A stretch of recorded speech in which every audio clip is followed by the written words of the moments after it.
I think part of the problem actually goes back to what you said a minute ago, Scott, which is we tend to all think about connectivity. But really, in the consumer market, what the consumers are thinking about is, okay, so what's the experience? Yeah. The connectivity is just what's making that happen, but we all tend to write about the bits and bytes, right, and the traffic, whereas that's not relevant to the people that are actually paying the bills or maybe increasing their bills. I mean.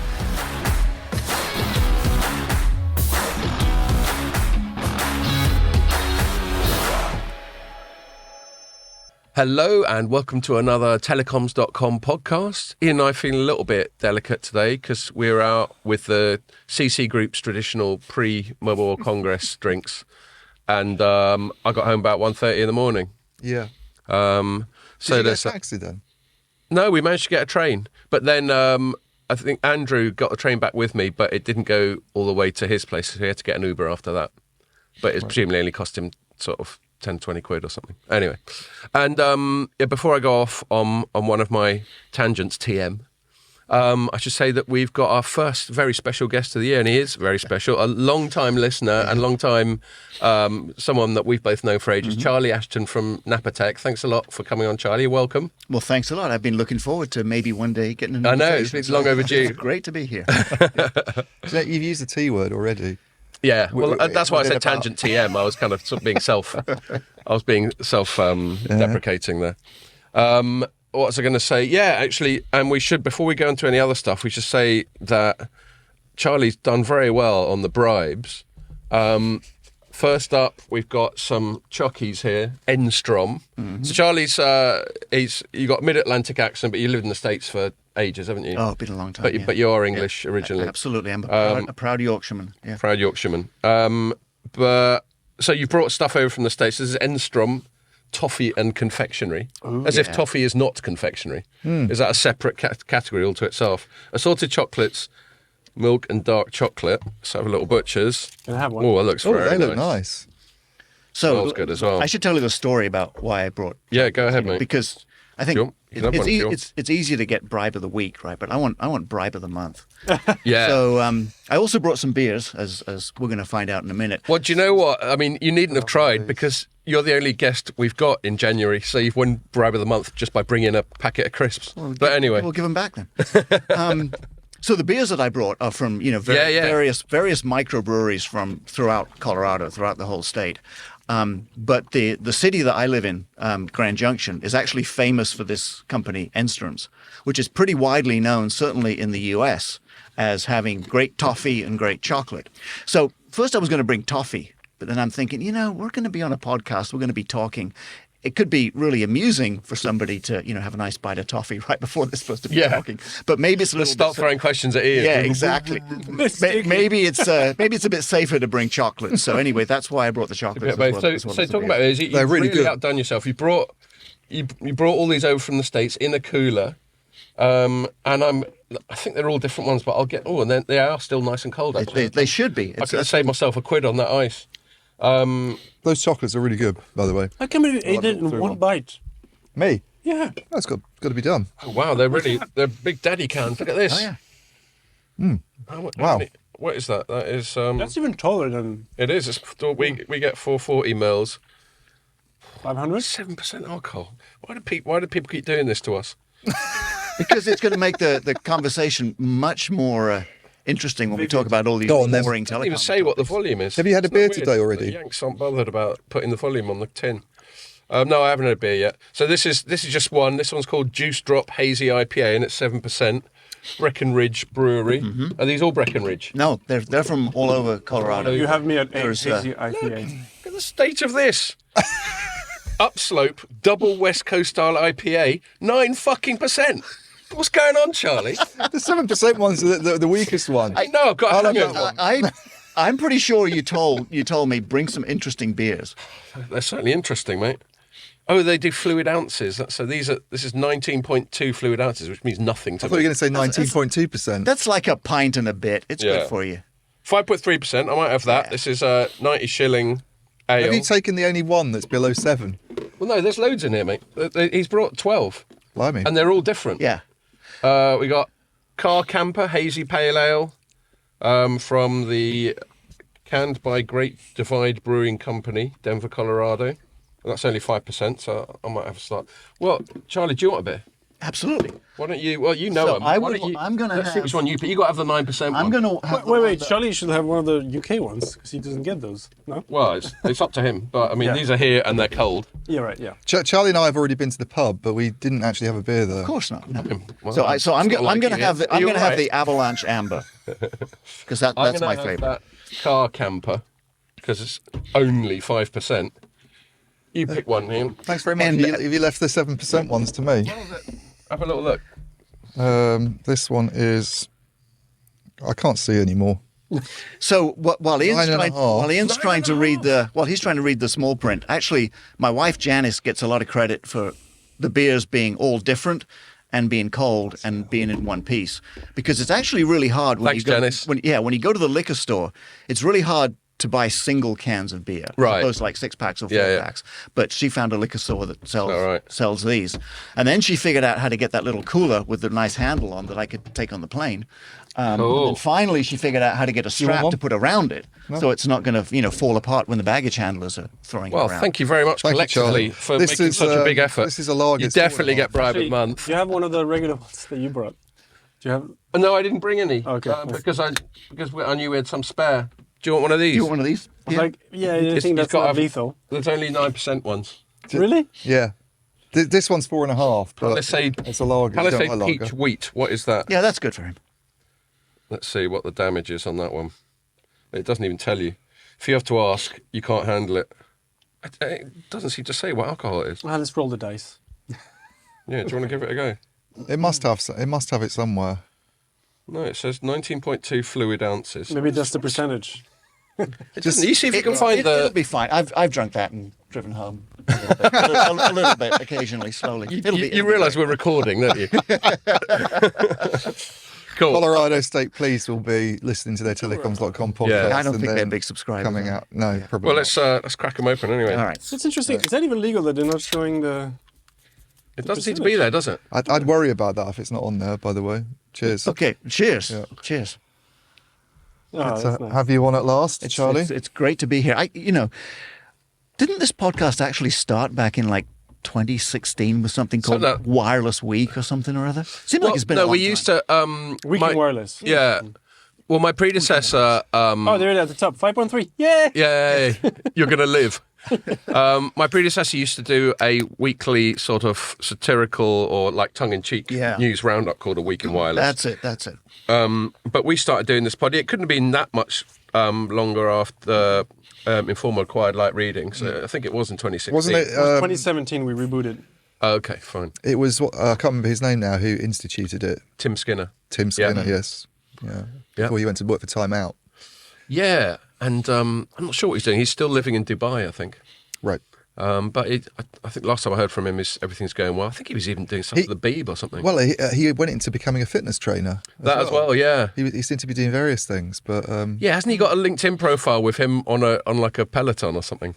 he went from being a looking all sort of keen. normal-looking guy to looking super shredded and everything, buff. and then the next thing you knew, he was a fitness trainer. Blimey. That's good. Yeah. That's personal quite a fitness change. trainer. Yeah. Yeah, I'm pretty sure I've been listening to it for a long time. It's kind of my regular Monday routine, right? Because Cool. I'm a big outdoor person, so On which more in a minute. more in a minute.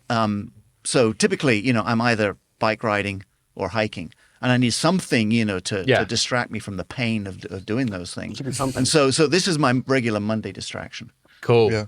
Well, On Monday you can listen to yourself. I can think of That's no. going to be awful. Right? I can think of no better compliment than Yeah. being described as a distraction. yeah. Cheers. for Oh, I that. think it's a big positive in this case. Yeah. No, I'm the same as you. Like when I walk the dog, or if on the rare occasions I do some physical exercise, I listen to podcasts Yep. as well. So yeah, talking about exercise. Before we get into the actual telecoms-y stuff, and Pierre's told me I'm not to meander for too long at the start, so I'm trying to crack on with it. Or else. Or else he'll start swearing at me in French. So this has already gone on now for 15 minutes. Meandering. It has Yeah, been it has a bit. Yeah, but he hasn't started. But we've had a lot of bribes to get through and all that sort of thing. Charlie, you're doing more than just going for a bit of a hike. Tell us what you're up to. I am. So actually 3 months from today, I should be on my second day of hiking the Appalachian Trail.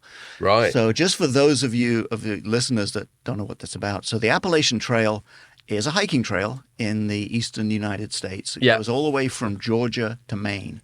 All the way out to Maine, the Appalachians go. 2,200 miles. And I think for your metric listeners, that's like 3,500 kilometers.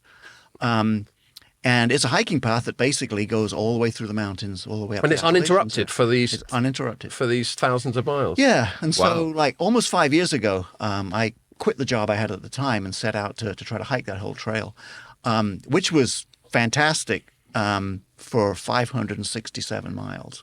Right. And then I got injured and I almost died, and so I had to get off the trail. So that was kind of disappointing. So I always find it's that 600 threshold that's a killer, isn't it? Is that what you use? That's your experience?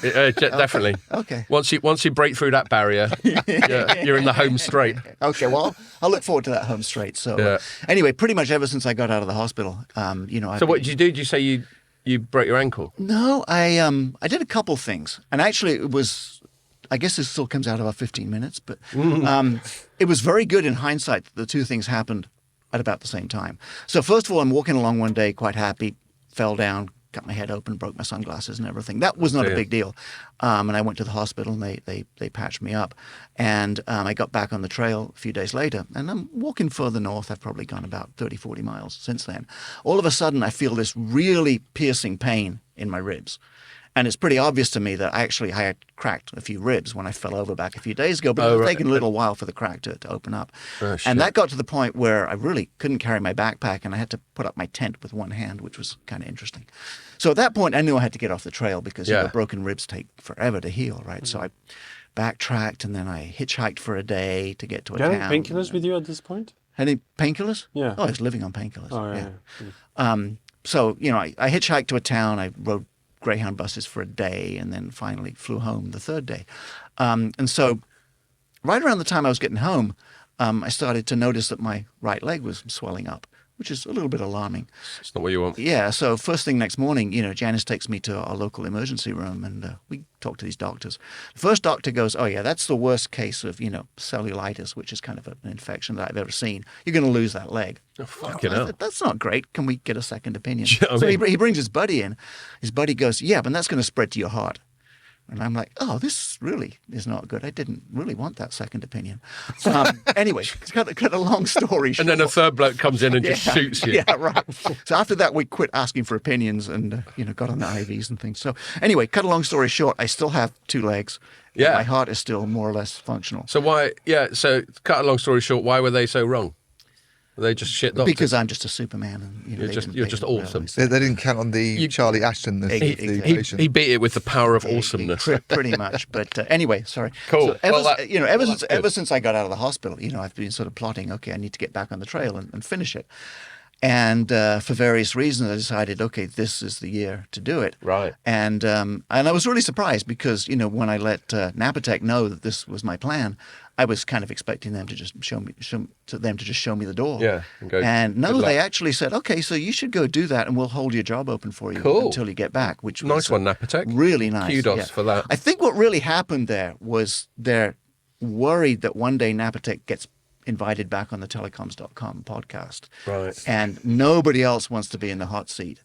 Yeah. So they kind of figured out, okay, maybe I can come back, and if we ever have to do this again, I'll be up for it again. Well, I've got to say, actually, as we're about to approach, you have, in my opinion, you do a difficult job well, which is that Napatech does some quite technical, arcane stuff. And you've always done a great job of explaining it to me and Ian and all that sort of thing. We'll put you to the test on the pod. So, I'm a bit knackered, a bit hungover. I'm going to be extra thick. So you might have to really break things down into words of one syllable for me. But yeah. He's even brought hardware, though. He's even brought hardware, yeah, well, we'll get onto that. But that's my way of saying no wonder Napatech wants to treat you right, because there's not that many people who could do what you do, I'm sure. So. Can I just say, a lot of people have this calling to do something, and very few people actually do it. So that's like, kudos to you for fair play to you. Doing it. Yeah. Yeah, be careful. But like you, writing a book, Scott. So, Yeah. Ian, what have we done? Did he write a book? I never heard about that. Did you not know? Oh, I never heard it mentioned. No. Yeah. No, they call me the next J.K. Rowling. Ian, we need to take our running up a notch. I know. So, just one more little thing before we get into talking about actual telecoms, is this T-shirt, which is... I've never seen that one before. No, it's because I just bought it. Move the mic a bit. For people who are just listening, it says Electric Black, and they're a metal band, and they're from Hitchin. Oh, nice. And I listened to Planet Rock during the day. I listen to music while I'm writing because I've got a shitty attention span. Doesn't it make you write down the lyrics rather than stuff to do? No, but I tell you what I can't do. I certainly can't listen to spoken word. I can't listen to podcasts and write. No. But, when you're listening to music and writing, you're just not taking in the lyrics at all. It's it's literally background noise. But anyway, I happened to hear like the DJ, one of the DJs talking about gigs and mentioning Electric Black in Hitchin. I thought, what gig in Hitchin? Because Hitchin's quite a small town, sort of tens of thousands of people. I didn't even know, well, I sort of knew it had a venue. But anyway, I went along and they just launched a new album. So I thought I'd wear the T-shirt and give them a shout out. Electric Black just launched their new album, rock band from Hitchin. And they're Top good stuff. It was a great gig, actually, and so was the support. There was Zach and the New Men and, oh, God, I've forgotten the name of the other one. They were both decent. That's not good. You might get VIP tickets now. Yeah. Yeah. In the very unlikely event that Electric Black are listening to Telecoms.com podcast. But then, maybe they'll see it. Maybe I'll give them a shout out when we do the tweet or something like that. Yeah. Okay. So that's enough of that. I kept it moderately short, Pierre. 20 minutes. Yeah. So the Streisand effect. We've already lost. Yeah. It's definitely the Streisand effect. So let's just start. With all due respect to Napatech, it could be that some people listening to this haven't heard of them. Really?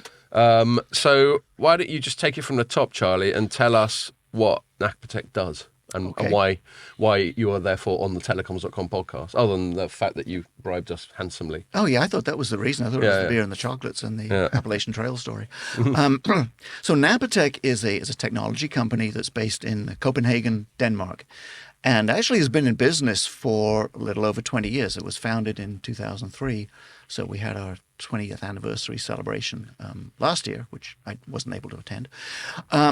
And we're listed on the Oslo Stock Exchange. So we are a public company. Yeah. And we make... They don't have a stock exchange in Denmark then? Apparently not. Oh, interesting. Apparently not. Okay. I'm sure there's a story there, but honestly, I don't know what it is. So we're about 100 people, mostly in Copenhagen. There's 11 or 12 of us in the US and a couple in Asia. And we have two kinds of products. The first product that we make is a smart network interface card, which is a thing like this. Cool. That's the camera, right? And so, which to people listening looks a little bit like a graphics card or something like that. Like a thinner graphics card. Well, what it looks exactly like is a regular network interface card, That's otherwise called a standard NIC or a foundational NIC. Okay. But Can you show the ports to the camera as well? Yeah. And that would go into a server. Exactly. So just like a regular NIC plugs into a server, a smart NIC plugs into a server. The difference is with a regular NIC, like what would come off the shelf in your standard server that you would buy, all that a regular NIC does is it pulls the traffic off the network interface port and sends all of that traffic up to the server CPU on the server. And all of the packet processing, security functions, whatever has to be done to that traffic, that processing has to be done by the server CPU. Now, that's fine if you're talking about applications where the bandwidth is relatively low, there's not a whole lot of traffic, and a general purpose CPU can keep up with that traffic and do that processing. But when you start to look at, high bandwidth applications, whether they're in sort of data capture or telecom networks or data centers, the general purpose CPU on the server is going to be overwhelmed processing that traffic. And one of two things is going to happen. Either it's not going to be able to keep up and you're not going to be able to achieve what's called line rate, or you're going to need a really expensive server with really big CPUs with lots of cores in order to basically just deal with your network infrastructure functions. Okay. And that's a very, very inefficient use of a general purpose CPU that was designed for doing general purpose applications. As the name services strongly implies. Yeah, exactly. So what a smart NIC does is a smart NIC offloads the networking data plane, and it runs that data plane function on the smart NIC. So all of the server CPU now has to do is it has to run the control plane function, which consumes a lot less in the way of resources. Yeah. So what we do at Napatech is, even though the most visible thing that we ship is these products, these hardware products, our core expertise is actually in the software stacks that run on the SmartNICs. And those are software stacks that are optimized to accelerate very specific kinds of applications running under standard API interfaces on the general purpose CPUs there. So, for example, in the telecom space, and we'll probably talk more about this in a minute, when you look at the 5G packet core, the most compute-intensive function that is part of that whole subsystem is this thing called a user plane function, or a UPF. And what we have done in our UPF offload solution is we've taken the UPF data plane and we've implemented it to run on the SmartNIC. So that has two benefits for the end user.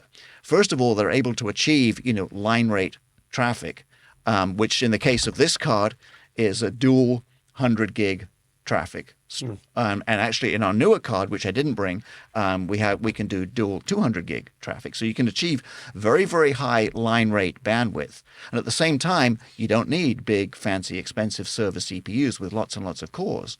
You can have much smaller CPUs, and you can dedicate the general purpose cores to running the kind of applications and services that are relevant for that use case. In terms of what's going on at the moment, Charlie, with people running UPF stuff, and this hasn't, this is kind of quite an innovative thing, but it would be the case that those UPF, that function is very much being run on the server itself at the moment in these networks. Exactly. And Napatech's position would be that's just an inefficient way of doing it, and you're actually spending more money than you need to, essentially, and using more energy than you need to. So the pitch is come along and change things up and save yourself resources, essentially. Exactly. And so what we do is, we talk with the end users and the software companies about the kinds of applications that they're targeting, with their 5G cores. Yeah.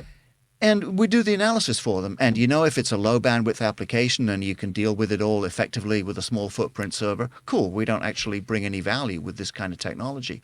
But for applications which are high bandwidth, maybe it's like a terabit telecom packet core, maybe it's an enterprise private network that is doing a lot of video, for example. Yeah. Then there's a very high business justification for adopting this kind of offload solution. So the pitch is that it's potentially going to get more important if we start moving towards some of these whizzy new applications that people are talking about, like XR and AR. Absolutely.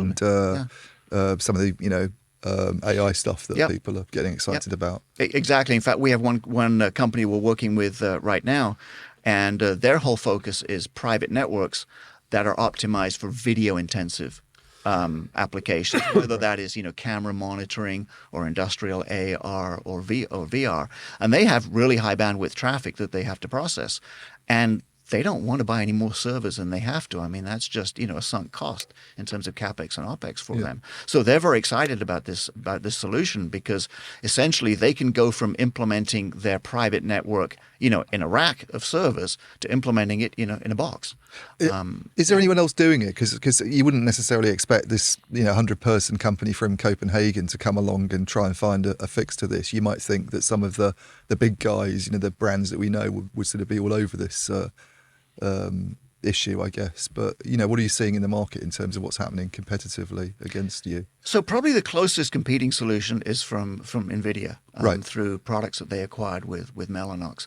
But honestly, we don't see them promoting that very heavily. I think, if you're NVIDIA right now, you're probably a little bit more focused on promoting your AI chips for obvious reasons. And working out how to spend all that cash that you've got. I mean, that's got to be a tough problem. Crypto mining stuff. Yeah. So I mean, almost overwhelmingly, when we first meet with, a software partner or an end user, we're essentially competing with the inertia that comes along with a legacy implementation where everything is running in pure software on that. So with NVIDIA doing it, I mean, they're famous for GPUs, aren't they? But is that what they'd be positioning the GPUs to be used for partly? Or because your solution is not that, is it? The chip is unless I'm mistaken, it's an FPGA that you're working with on this on the SmartNIC. Yeah. We've talked about this in the past, but because they had a bit of a bad rap, didn't they, a few years ago, FPGAs with the whole Nokia issue, which I remember you kind of came in and said that's not a very good sort of example of where to use them, and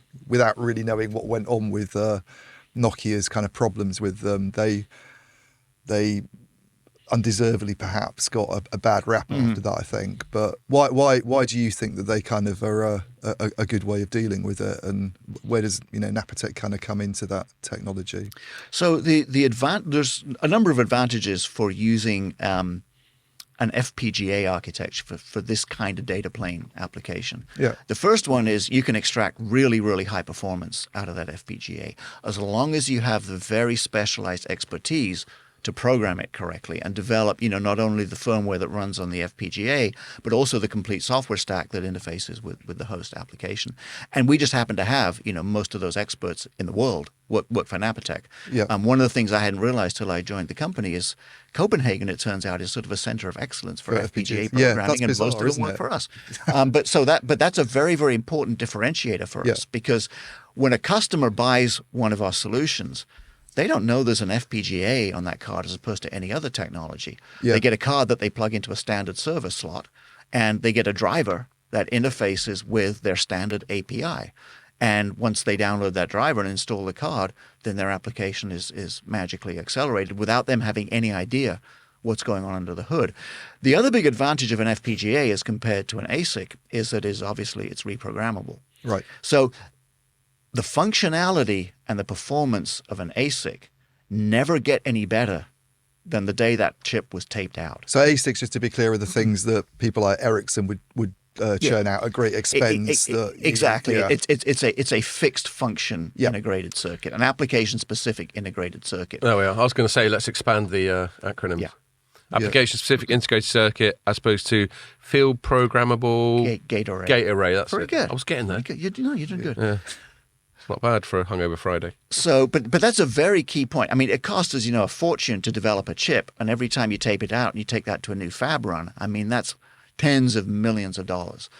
And after the time you tape out that ASIC, if something changes in the algorithm, if there was a bug in your code, if there's an extra feature that needs to be added, that is tens of millions of dollars of expense and many, many months to make that change to the firmware that's running. Does that make it more suitable for some market? Because that was the debate, wasn't it, that went on with Nokia? And I know that's the radio access network rather than the core that they were kind of using the FPGAs for. But the criticism was they weren't as energy efficient in that use case for supporting these functions, and the ASICs that Ericsson and Huawei were using were just much, much better. But then the criticism, I suppose, that you come in with is, if you do need to change something, you can't do it on an ASIC, and it costs a huge amount at first to actually produce them. I mean, it all depends on the application and the market, right? I mean, once an application hits high volume, and once the function is very, very stable and unlikely to need to change, it makes perfect sense to just roll it out in an ASIC. Yeah. And actually, a lot of functions that are now in ASICs from various semiconductor manufacturers, they started out basically prototyping them in FPGAs. Right. When they get them right, and all of a sudden they need to ship, tens of millions of units, they just roll an ASIC. So could this be done on an ASIC?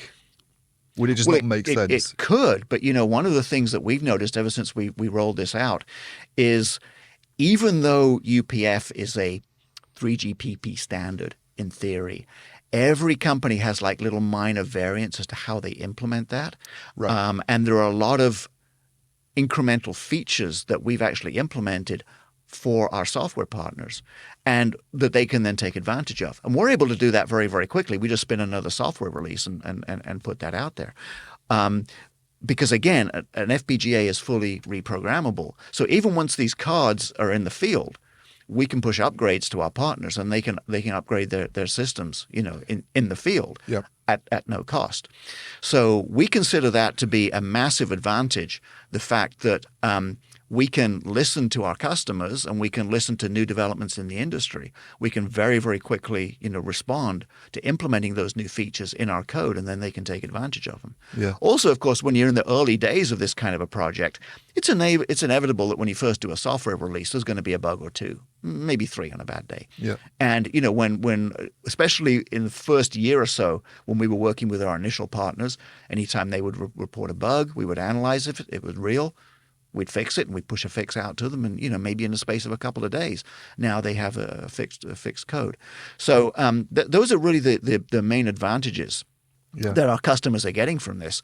It's the fact that they can get very, very high performance, and the software can be updated in the field. Yeah, I know one of the criticisms that got made, I can't say who it came from, but with the Nokia experience was actually they didn't necessarily have the expertise you talked about. It's quite concentrated, isn't it? And there was brought you in. Yeah, there was someone who said to me, actually, the problem possibly isn't the fact that they were using FPGAs necessarily. It's just they didn't know how to kind of write for them well. Essentially. Well, most chips are ASICs, aren't they? Is that right? No, or maybe. So you have general purpose processors, like x86 processors from Intel and AMD. Those are not ASICs. Those are fully programmable. Against an industry standard instruction set. But they're not called FPGAs either. No, they're just a separate general thing. Purpose they're processors. general purpose processors. Right. That's a thing unto itself. Programmability is the argument for putting, moving your kind of functions, your network functions onto general purpose processors. One of the arguments for doing that and having a cloud RAN or whatever, a cloud network is the programmability. On the fly tweaking. Yeah. Right. And a general purpose processor has an instruction set that is very good for general purpose services and applications. Yeah. I mean, if you think about the processor, in your laptop there, you can be running games, you can be running Microsoft Office, who knows what else you got on there. You're able to do that because you have such a rich instruction set within that processor. ASICs are typically used when you have a fixed function that is very mature, well-known, and you need to replicate in very, very high volume. Like a lot of low-level networking chips, like Ian, like you were mentioning. Those are ASICs because they exactly, fulfill those criteria, and there's going to be the most cost-effective way to get there. I mean, FPGAs are expensive compared to ASICs. Well, that was the other thing I was going to say when Ian was making that reference to Nokia. When I wrote about it in my relatively inexpert way, one of the things I gathered was just the cost. Yeah. So, obviously FPGAs done right, as you are insisting you guys do, are worth the cost. Oh, yeah. But if you don't do them right, then you're better off going with an ASIC because it's cheaper. Yeah, and actually we've demonstrated that to many of our customers and prospects around this UPF offload solution. Because one of the things we had to do right at the start was develop kind of an ROI, a return on investment modeling tool. So we could sit down with a customer and we could put in their assumptions about their use case. How much traffic, how many users, how much, how many megabits per second per user, what are their servers cost, what's the cost of power, blah, blah, blah. All of these kind of metrics that are relevant to their application. Then if you put all that into a spreadsheet, you can do a very accurate comparison of the return on investment that they're going to get from this kind of a solution compared to just a pure software implementation. And one of the variables in that spreadsheet is just, what's the price of the NIC card. Yeah. We've actually found in a lot of cases, we haven't so much gone through this with the customers, but we've looked at it internally that, we can half the price of one of these network interface cards. And that makes almost no difference, or even we could double it. It makes almost no difference to the overall ROI in that scenario because the ROI is dominated by the power consumption of the server and the cost of the server. So you've done some research with heavy reading on this, haven't you, as well? We have. We just it's out now, is it? Can we talk about it? Ruth Brown just published a white paper. It was like a couple of weeks ago that came out. And actually, so for that, we looked at a use case that we modeled with our software partner, A5G Networks, and Lenovo as the server partner, and AMD as the processor supplier for that server. Yep. And we modeled a kind of a fixed wireless access kind of a scenario. 50,000 users, So A5G, just in that instance, that's the company doing the UPF software, is that right? Yeah, well, they provide the packet core software. Right, okay. And then the UPF is a subsystem within that right. that we then offload the data plane of that onto the SmartNIC. So when we ran that analysis with Ruth, the metric that she was most interested in was energy consumption per user per year. Okay. And so using that scenario with the A5G software on the Lenovo server with an AMD processor, we compared that energy efficiency metric for the scenario where we offload the UPF data plane using our SmartNIC versus where they run everything on the server CPU. And the energy efficiency was 8 times better. In other words, the power consumption was 1/8 for the scenario that's enabled by our SmartNIC.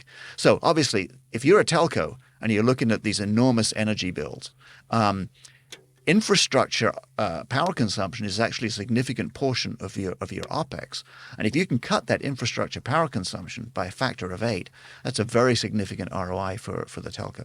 Yeah. And in terms of like commercial development at the moment, because I think when we first started speaking to you about this, it was very much at the kind of planning stage, and you were talking up what could potentially be done, but it's moved on quite a bit from there, hasn't it? Yeah, it you really just mentioned has. a couple of the companies you're working with. Yeah, so you and I first talked about this back in 2022. Yeah.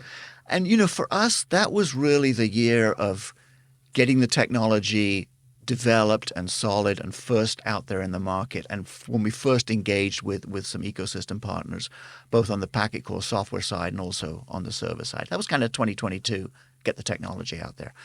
2023 was all about building the partner ecosystem. And that's a critical part of our go-to-market because, an end user, it could be an enterprise deploying a private network. It could be, a telco carrier. They don't buy directly from us. They buy their packet core software from their favorite software vendor. Yeah. And they buy their servers from their favorite server vendors. And sometimes they even have a system integrator in the middle to put the whole thing together for them. And we have zero influence over their choice of vendors.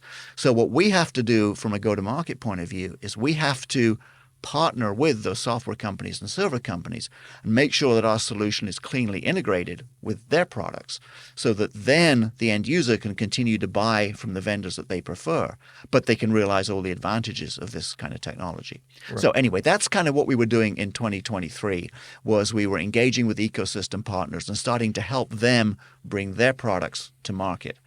Now as we come into 2024, we're starting to see end users actually do deployments based on those partner products. Right. So so at this point, we have a partner ecosystem with software companies. Last year we did announcements with A5G Networks that I mentioned, Druid Software, which is a company very focused on private networks that's based in Dublin, and just earlier this week we did an announcement with a company called TrueMinds, which is a packet core software supplier actually based in India, and we've got 3 more of those types of announcements coming between now and MWC at the end of February. So it's moving quite quickly. It's quite a good sign, isn't it, to have a batch of them? It feels like quite a major sort of strategic bet by Napatech in terms of a sort of product line and all that sort of thing.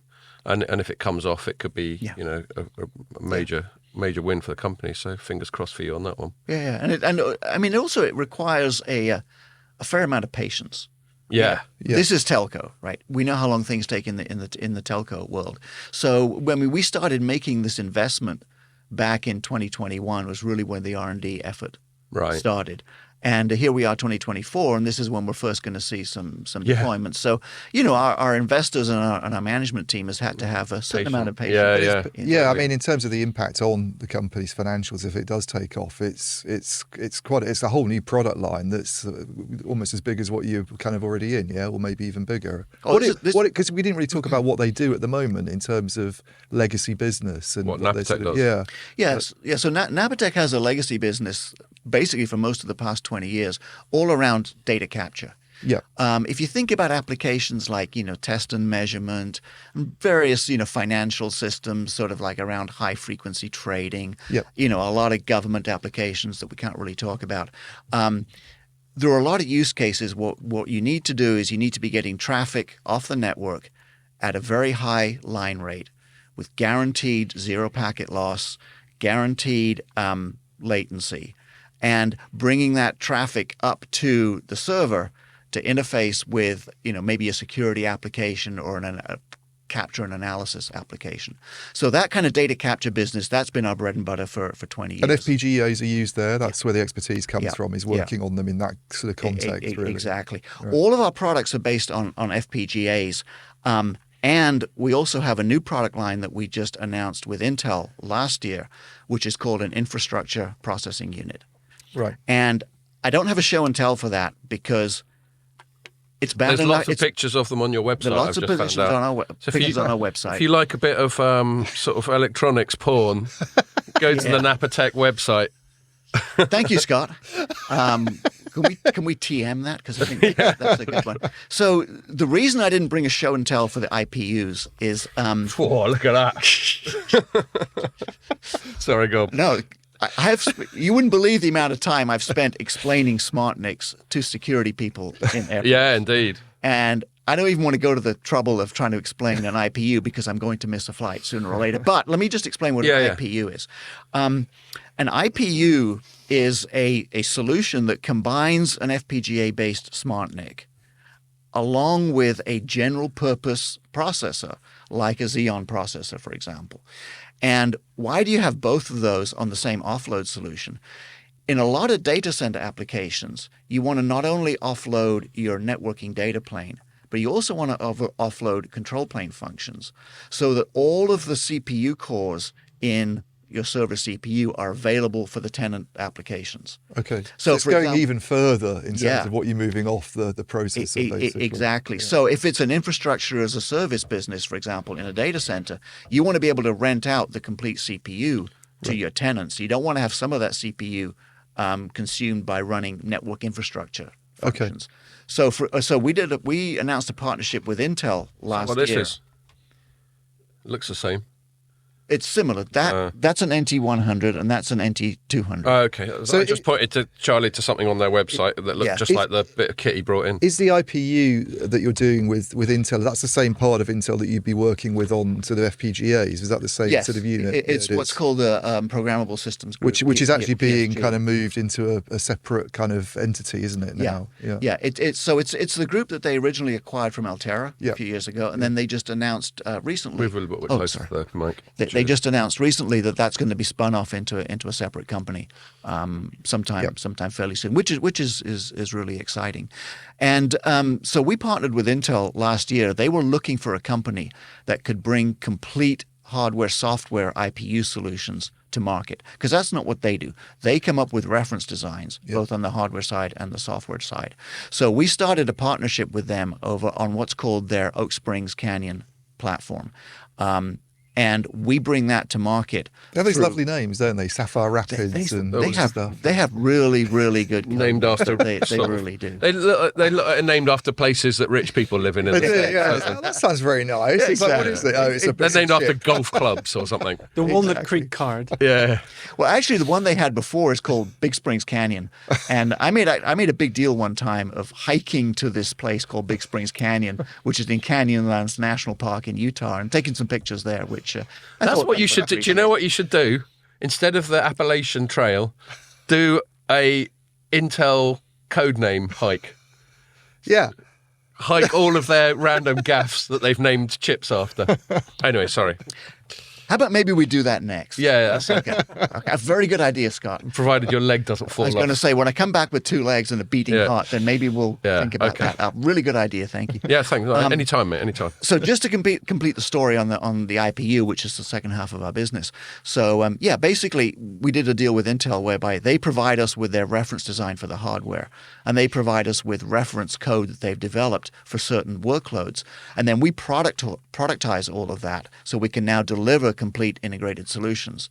Right. So, we have a solution for storage offload in data centers, and network offload in data centers, and security offload in data centers.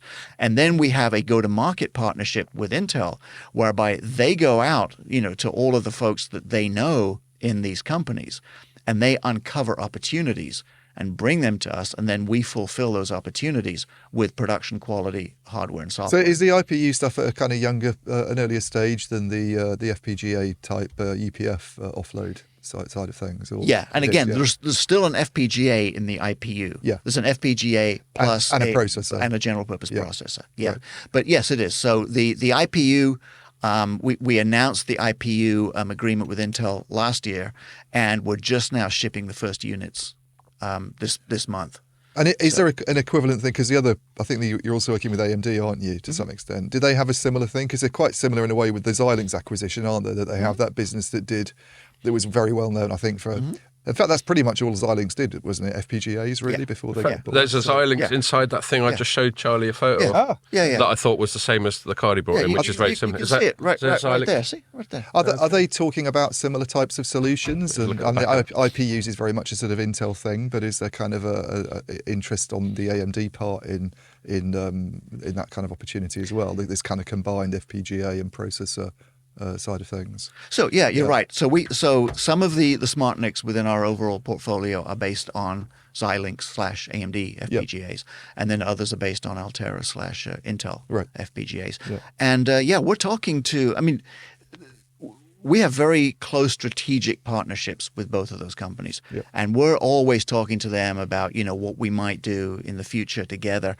and how the unique expertise that we have kind of complements what they're trying to do in the marketplace and the kind of use cases that they're trying to address. So we've always got those sort of strategic discussions going on. The broader trend I see, because the PU bit's interesting, isn't it? Because there's all sorts of PUs now. It used to be just sort of CPUs for the general purpose stuff, but now you've got IPUs, DPUs, obviously got the GPUs that are known from the NVIDIA side. But to me, it kind of very much ties in with the, I think it was actually Jensen Huang who came up with this idea that everything's moving more towards this notion of accelerated computing. And I mean, so the parallel I see in kind of telco is very much what's happening on the Cloud RAN side of things to some extent. This idea that those very specialized layer one functions that you've got on the radio access network side, ideally need to be kind of accelerated, and there's different ways of doing that, but you're essentially bringing some kind of customization in to do it and freeing up the CPU for other things. It's kind of a similar story. Yeah, and by the way, you forgot Super NICs. Super NIC. Yeah, so Google's Super NIC, and that's the latest term there. Yeah, look, this whole concept of workload acceleration, it just makes sense, right? It doesn't.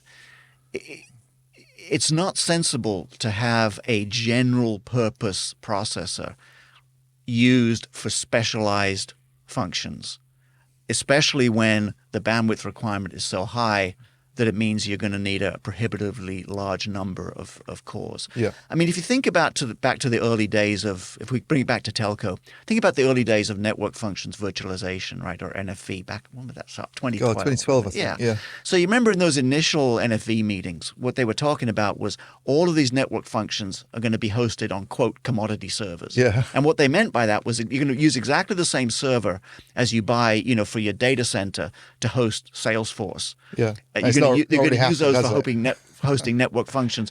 Well, no, because guess why? It's just not cost effective. Yeah. And when you get right down to it, as any of these use cases, rolls out in volume, the end user is going to always take a look at, okay, what's really the most cost effective way to implement it? Yeah. And if it makes more sense to offload specialized functions onto an accelerator that is designed to do that efficiently, then as long as the software structure exists so that you can do that in a way that's seamless with your applications, of course you're going to do it. Yeah. I took you up on your offer to Google SuperNIC. So there's an NVIDIA blog entitled "What is a SuperNIC?" and it says a SuperNIC is a type of network accelerator for AI cloud data centers that delivers robust and seamless connectivity between GPU servers. And then on Amazon, there's a type of wardrobe or a wall-hanging device called SuperNIC. Look, SuperNIC wall-mounted clothes rail. And then there's also a type of something called that says it's leading the way in revolutionary nicotine solutions. SuperNIC. That must be something different. Our commitment. So I think it's like fuck knows. It's chewing tobacco, or maybe it's like nicotine. There's nicotine gum patches and all that sort of thing. So there we are. There's all sorts of things, and it looks like there's quite a good article. Fair play. The Register wrote a thing when NVIDIA introduced this SuperNIC term, which only seems to have been late last year, and they've explained it, and they fair play to them. They seem to have done a decent job. They mentioned DPUs and IPUs in the headline. They do. So quick comment on that. Before we went down a tangent, I was just about to, which we're inclined to do. Yeah, I was just about to talk about the fact that, our third product area is, what kind of nicotine was it again? I wasn't reading over your shoulder. I'm still trying to work out what the fuck that is. Revolutionary nicotine something. We deliver excellence in every drop of nicotine. Yeah. Right. Bizarre. Okay. Our nicotine is better than- Yeah, so no, that's not really our third product line. We don't make nicotine. No. But what's really interesting, if you go back to the first Put that in SuperNIC, the suggestion box. yeah, there you go. If you go back to the first SuperNIC blog that The you pulled NVIDIA up there, one. yeah. So if you scroll down a little bit to all the techie details, which I wouldn't recommend.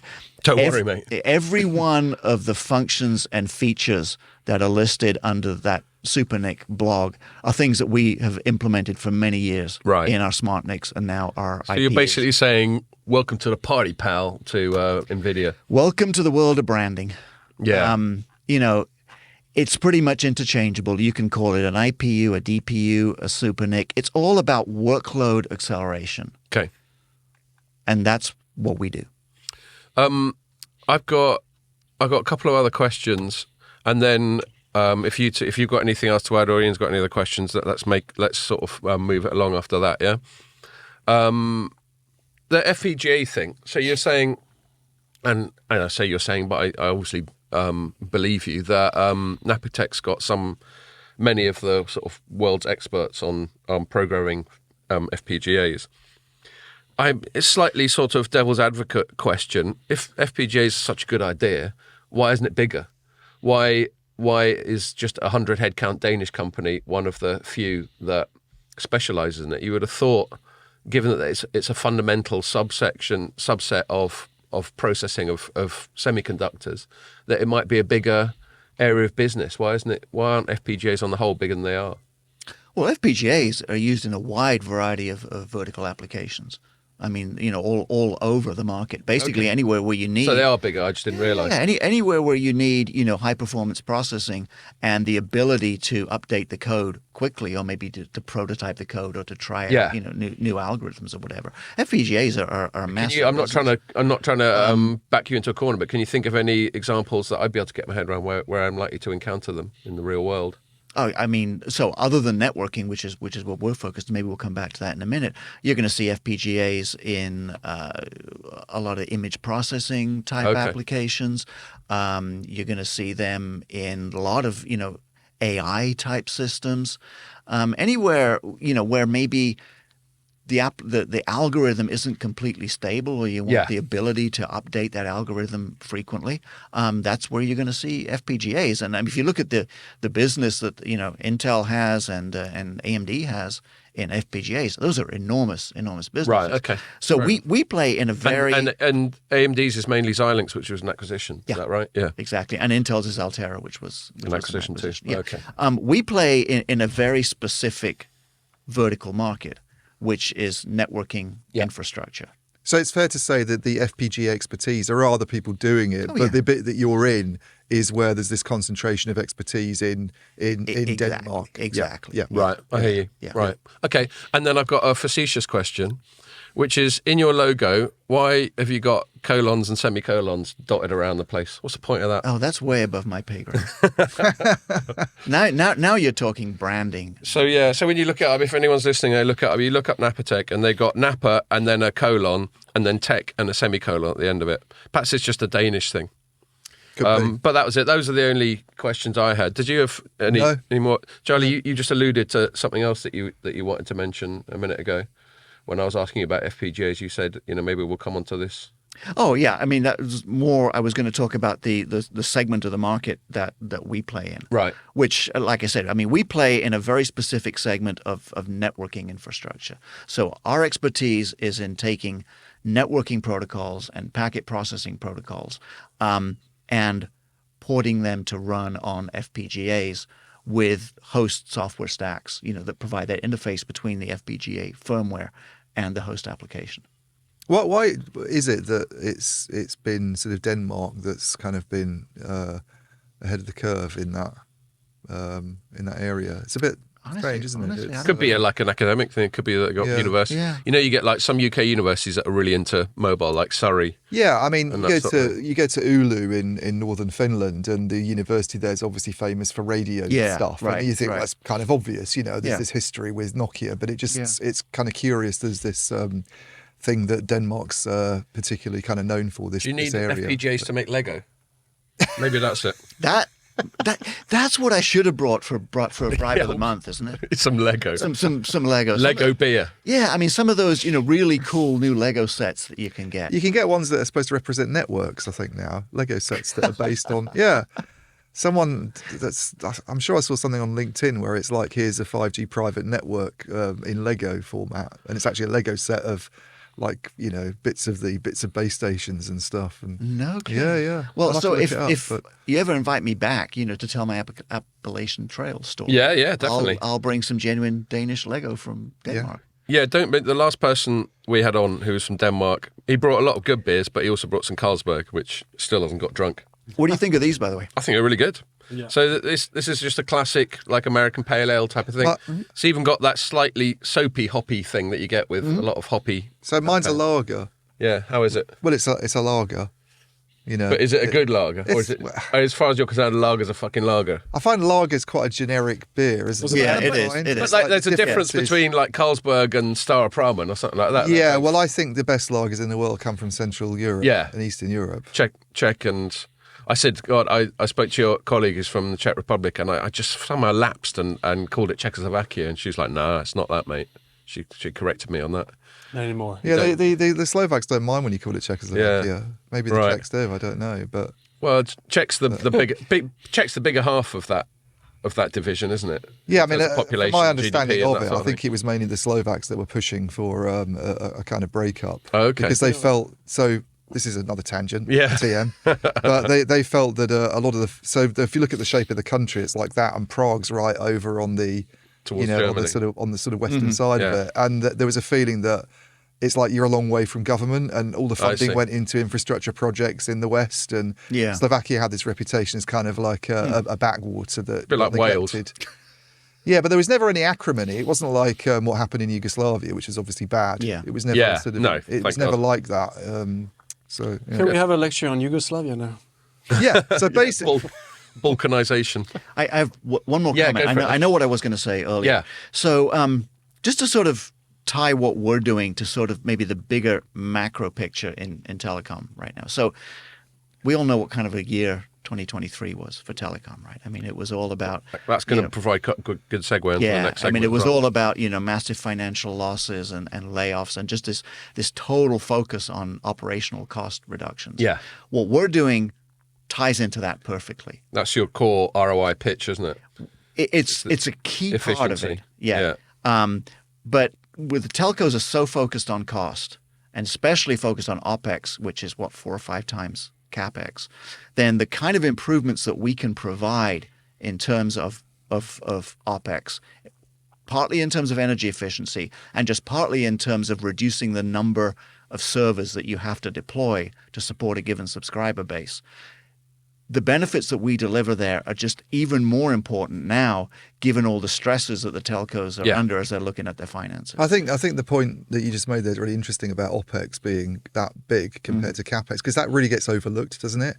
They always get talked about. It is obviously a capital-intensive industry, and everyone's like, oh, look at how much they're spending each year in CapEx. But the bigger concerns really is what they're investing in operational ongoing costs. Really, it's it's immense. I think it's harder to analyze, right? I mean, everybody gets the concept of capex. It's really easy. You just buy in product. Yeah. But people don't necessarily think as much about depreciation and energy and operational costs and people and network operations. The total OPEX cost, every time I read a report, it's usually about huge. 4 or 5 times CapEx. Well, shout out to our analyst partners at Omdia, because they do very good sort of telco OPEX analysis at the moment. They've got they've got some tracker service that's really, really kind of like cutting edge, I think. It's Did you know that Charlie's doing a light reading webinar? Yeah, I did. With Ruth Brown. Yeah. Who you just mentioned earlier, yeah. So there we are. Do you want to mention the time I will. Of the day? It's 10 o'clock Eastern time on February the 14th, and you can register here by clicking on a button on their website, navigating the bizarre punctuation. Look at all the good things we're doing for other bits of the business. I mean, can you think of a better way to kick off Valentine's Day than talking about energy efficiency in telco networks with Ruth and me? Yeah. I mean, what more could you want? Whisper sweet smart Nick nothings in my ear. Cool. Okay. Well, yeah. Well, I mean, I'll obviously be there with popcorn and beer. But no, I mean, it is interesting. I'm sort of more grateful than ever that Ian's on this chat with you, because you get a lot more change out of him. From me, you're just going to get stupid comments about colons and that sort of thing. But I think you're not a programmer, are you? Because otherwise, that actually would have been kind of obvious to you. Certain places, if you're writing a C program, there's certain places that's like a colon and a semicolon. So that's the answer to my facetious question. You've never dabbled in coding. Python or anything? No, not in that way. Maybe that should be, the tangent for next week's podcast. Scott dabbles in Python. Maybe every week you should do like 10 minutes on programming 101. Yeah. Okay. Cool. So are there any other things before we move on to like talking about some of the news this week? Any other things that you wanted to mention about Napatech or indeed yourself? So in terms of Napatech, obviously MWC is coming up, and this year is going to be super exciting for us, because in the recent MWCs, most of what we've been doing is talking about ourselves and our products and our technologies. But this time we're going to be talking about how other companies are leveraging our technologies to make their products better. And I think that's a really important step sort of in the evolution of any sort of strategy or initiative, is when you can really talk about, okay, here's the business benefits that other companies are actually seeing because of what we're doing. So that's just kind of a plug for, if any of your listeners are at MWC, stop by and see Napatech in Hall 7. And actually what we'll do there is we'll give you a pointer to all the other places in the show where you can come see companies who are promoting their solutions and how we help to make their solutions better. So, and hey, for myself, let's see, there's MWC, then I'm going to spend March basically coordinating all of our follow-up to MWC, and then I'm going to hit the trail. Right. How long do you expect all that to take? So, assuming that... find a beer here, mate, and they're all lethal. Well, we've drunk the non-lethal ones. Yeah. You have to move on and up, Scott. Come on. God damn. Sorry, so how long? 7%. That's one of the weaker ones I've found so far. How long are you going to spend walking the trail? Kill yourself. So if things go well, and I don't kill myself or blow out my knee on day 2, so I have 1,635 miles to go, and I'm not in a big hurry. So it could easily take 4 months, 5 months. I have to be off the trail. Do you like? Yeah. So it's not like you're staying in B&Bs or whatever. There aren't any. What do you think for food? You have to take it. You have to hump bears. Okay, so I'm going to take these questions in order. Right? This is the stuff I really like to talk about, right? Never mind this data plane, FPGA Fuck Telecoms. Stuff. This is really what I know. So yes, you camp. Basically, what you do is everything that you need to survive, you carry on your back. So I have a lightweight tent. It's actually a 2-person tent, not because I'm planning on sharing it with anybody, but because that way might get lucky. That way there's room for me down one side and my backpack on the other. I don't have to leave my backpack outside. Yeah. But yeah, right. so that makes sense. You carry a tent with you, and you get really good at setting up your tent in the middle of a thunderstorm and taking down your tent in the middle of a thunderstorm without everything being soaking wet. Then Pierre was asking about daunting food. This man. Yeah. Are you slightly shitting yourself at the prospect? Not as much as I was before. He's prepared.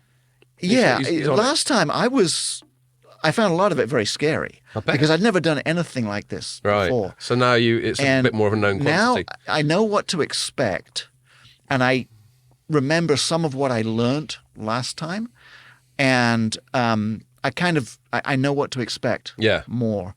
And in terms of like pacing yourself and that sort of thing, you probably picked up a thing or two as well. Yeah, I mean, I know. I think I'm smart enough not to go too fast right at the beginning and break something. So if I can average over the whole time, if I could average 18 miles a day when I'm on the trail, I'd be. That's a lot. Happy. Which is how many hours walking? It depends where you are on the trail. In parts of the trail that are just like super flat, you can probably average like 2.5 miles an hour on the AT. Right. There are other places where you're going to do like 3 miles a day. 14 hours? Yeah. I mean, my usual pattern is get up early enough that I'm on the trail as the sun is coming up, and use that kind of twilight time before the sun is fully up. That's when I break down my tent and get everything set. So I want to be hitting the trail at first light.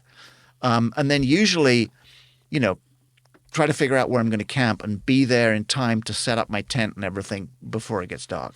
Because otherwise, that's just really unpleasant. He has an answer about the food question. I have a follow-up question. Food. Question. Yeah. So most of the trail, every couple days, maybe every 3 days, you're going to cross a road and you can then hitchhike to a town to resupply on food. So typically, like my backpack, the way it's loaded right now that I've been using for training, I'm carrying 5 days of food, meaning hopefully 4 days of travel and then one emergency day. What food do you take? So I can't cook. Protein bars. The only thing that I know how to cook is my wife taught me how to cook ramen noodles, and that's the only thing I know how to cook. So what I take literally can't cook anything else. No, nothing else. So during the day, I'll have Cliff Bars. You have those here? Mm-hmm. Okay, so I have 4 of those during the day. Which flavor? Yeah. Basically whatever I can get in a town. And some of those little towns, there's not much variety. I don't mind the peanut one. That's pretty good. I don't like the peanut ones. No? I like the various chocolate ones. There's like a white chocolatey one that I especially like, but you can't always get. Anyway. I've never had one. I think Jack Reacher eats them in the TV series, but I like them. I mean, they're kind of like cardboard with energy, right? But they're pretty good. So I'll have 4 of those during the day and 1 Kit Kat as a treat. And then at night, you know how you can get that kind of salmon in a bag stuff? I don't know if you get that here, but we get it in the US. It's like a little pouch, a foil pouch with salmon in it. That's really, really good. So I kind of have that as my, quote, appetizer. And Cooked, is it? No. Oh, no. Just raw salmon. It's like smoked salmon type stuff. And do you just eat it raw? Yeah.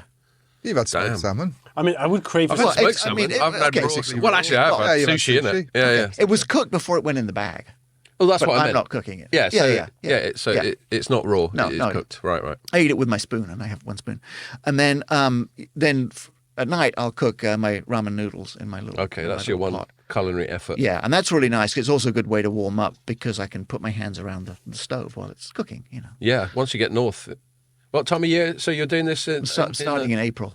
Okay. I'm going to get on the trail in Virginia at the point where I limped off last time. I see. I'll actually be about 3 weeks ahead of closure. Where I was last time. Yeah. Closure. I'm going to look up. My next question was, do you need a gun for like animals and stuff? No. Is there any animals there? Yeah, bears. There's bears, rattlesnakes, rats. You don't want to carry a gun for bears? No, I don't want to get in an argument with a bear. Yeah, don't shoot them. You just make them angry. So there's really only a couple of things that you have to worry about with bears, right? The first is you don't ever want to get between a mother bear and her cubs. Because that's not going to end well for you. So you do have to, when you see a bear on the trail, that's the first thing to look for. Okay, is there a baby bear that she's trying to get to? And if there is, you don't want to be there. No. Or you want somebody else to go first. And get eaten. Yeah. The other thing with a bear is you don't want them getting into your food or eating you. So at night, what you do is you take all of your food and anything that has any kind of smell except your clothes, like, toothpaste, your toothbrush, anything, even like medicines, anything that might smell, and you put those into a bear bag. And actually what I do is they go into 2 things. First, I put them into a thing called an op sack, which is like a giant Ziploc bag, which in theory locks in all the smell. And then that goes in a thing called an Ursack, which is a big bag that is made of Kevlar, which is the same stuff that they make bulletproof vests out of. Yeah. And then what you do is you tie that Kevlar bag really tight, and you go away from your campsite, and then you just tie it up in a tree. Right. So the thinking then is... carry bear spray? No. So the thinking behind that is, firstly, you want to not have a smell that will attract a bear, but if it does attract it, it will go and mess with that bag. Exactly. Not near you. Yeah. That all makes sense. And there's actually, and funnily enough, I was just working on this last weekend. I didn't know this last time, but I never got in trouble, fortunately. There's a way that you can knot the cord from this bag around the tree, such that even if the bear is pulling on it with all their might, they don't make the knot any tighter. Oh, so that you can undo it later. Yeah. And by last Sunday, I knew how to do that knot. Cool. And I'm going to be You're a check right in on little that Boy again. Scout, aren't you? Well, stuff like that is what you learn. And Cool. I just don't want to know what the state of your feet are going to be at the end of it, if I'm honest. oh, I mean, you've seen Carnage. you've seen raw meat. Yeah. God. I mean, they would, you don't Sushi. want to know. Yeah. Fucking hell. But no, there's Well, fair play to you, mate. But there's little tricks that We'll definitely get you back to hear all about it. That'd be fun. Provided your leg doesn't fall off and you don't get eaten by bears. And even if you are, tell us about that, actually. About being eaten by a bear. Yeah. Okay. Yeah. Maybe Have you ever seen? maybe I'll just make a recording. Have you ever seen The Revenant? Yeah. Yeah. Yeah. There's that scene where he gets fucked over by a bear. Yeah. I actually I did hear a bear who was happily threatening a bunch of other campers while I was there. Blimey. And this is like in the middle of the night. And I'm lying in my tent going, I could probably get out of my tent, take a really cool picture at this point. Or I could just stay where I am and the bear will never know that I was here. Yeah. So guess what? Yeah, it just occurs to me this is the most Rogan direction we've ever gone in. Because there's a fairly decent chance if you listen to Joe Rogan that he'll bring up bears and just talk about how awesome they are. He would definitely tell Really? you to bring He's some into kind of talking defense about weapon. bears as a thing. He likes talking about like scary nature on the whole. He likes talking about how psychotic chimps are, how fucking just generally big and dangerous bears are, and various other things. Right. So anyway, I did see, by the way, to your question, Pierre, I did see some people who were carrying bear spray. They told me they didn't actually get to use it very often. Is it heavy? And it's heavy. Oh, okay. I mean, it's probably a pound, and an extra pound is a lot. You know, when you're carrying it for 2,000 miles. but when do you use it? Do you use it like tear gas, or do you On just their face. In theory, Right. when the bear gets really close to you, you use the bear spray. Yeah. Now, first of all, that means you've got to have it somewhere accessible. Yeah. And that's a problem. And also, you've got to remember to use it. Do you know what I mean? I have a bear bell, which is just something that jangles as you're walking along. So hopefully, the bear will hear you and get out of the way. So what you're trying to avoid there is it accidentally bumping into you. Yes, you don't want to surprise it. Aren't Yeah. there different strategies of different bears though? Because there's some footage that I saw on YouTube with Such a pro tangent. in Slovakia actually, with some brown bear charging at a guy, and he just sort of goes like that, and the bear kind of at the last minute turns away and runs off in a direction. Because the cameraman always survives. Well, yeah, I don't know how staged it was, but I mean, it looks like a proper bear running at this bloke. So someone's filming it. Imagine but- how much you'd shit yourself. So it's super interesting when you read the instructions, right? Basically, and so first of all, there's no grizzly bears on the Appalachian Trail; they're all black bears. Right. So there's one set of instructions that says, "Oh yeah, when you see a bear, frighten it. Charge at it with your hiking You know what I pole. mean? It's easier and said chase- than and- done, isn't and it? chase it away." Yeah. There's another set of instructions that says, "Okay, be really quiet and back away." Start singing. So which is it? Well, I think you're supposed to Maybe ask do the both bear. and just freak it out and just Yeah. go, If the bear's "Bear, I not think doing this bloke's anything, then be mental." quiet. Yeah. Yeah. If the bear charges at you, then if you quiet, it's not Well, going to help. my only conclusion is you got to ask the bear when you see it. Hey, excuse me, Mr. Bear. Which one are you? Are you easily intimidated, or are you going to run away anyway? You should never go like if it's not going towards Yeah, you. I mean the reality is right. You just see this thing and you're like scared shit. Yeah, exactly. yeah, you can always plan and then My father-in-law's run into bears a few times up in the Mm-hmm. hills, and he just sort of wrestle them. yeah, that's what you do in Slovakia. You Just wrestle them. chins it. No, he just sort of basically ignored them, and they ignored him. He said, Yeah. on But- occasions but, that he you know, American bears are so- different. though. Yeah. Yeah, Slovak brown bears are all right. You don't have to worry about them. I mean, what I did last time, after I froze, right, was I typically just would back away and try to take a picture, and I never got a picture. Right. Yeah, you'd want to get a photo, wouldn't you, really, in a way? Yeah, but first I want to back away Yes. before I take Yeah. a photo. I don't want to be like as close to the bear as I am to you. Because No, turn your back on it, take a selfie. oh, there Do you you know go. what Yeah. You imagine like a sequence of selfies of this bear getting closer and closer. head coming over your shoulder. And then it cuts. Okay, right. Well, on that note, what's been going on this week, Ian? I think the big news this week has been quarterlies. We don't cover a lot of quarterlies, but we always cover Nokia and Ericsson's. I don't know if they always did it, but they're rather conveniently having them in the same week at the moment. They do which normally. helps. They are normally close together. There have been times when they've been on the same day. Right. Not very often, but there was a time last year, I think, or the year before. For some reason, they did that. So I'm going to read. I actually, this is a rare time where you and I have both written about it. And obviously, Charlie, you pipe up as you see fit. Not right now because you just stuffed some chocolates in your face. Can we have a competition and who did it better? Yeah. Well, I mean, I don't really compete with Ian, partly because he knows more about telecoms than I do, and partly because he does also have more capacity to write in depth than I do. But that's just an excuse. He does better stories than I do at the end of. But anyway, I do all right. I fucking hold my own. Yeah. So my headline for Ericsson's, which was at the start of this week, was Ericsson laments, quote, unsustainably low, quote, close quote, operator investment levels. And so this was a quote from Boya Ekholm, the CEO, in his quarterly comments. See, this is one area where Ian does a better job than I do, because he actually listens in on their first thing in the morning calls where I can't be asked. So I just go with their canned quotes from their press release.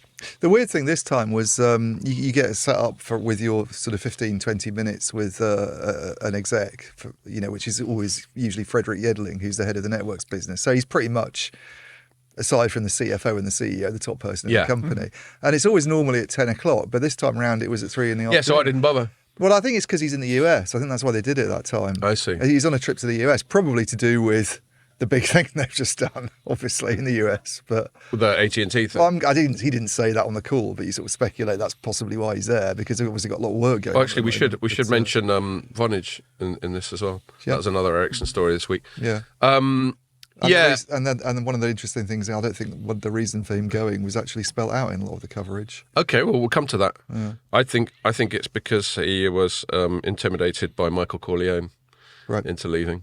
We think Rory Reid, who was once CEO of AMD, by the way, mm-hmm, he was. Looks like Mo Green out of The Godfather. So that's what that Michael Corleone reference was. Anyway, let me just quickly mention why I put that in quotes in my headline.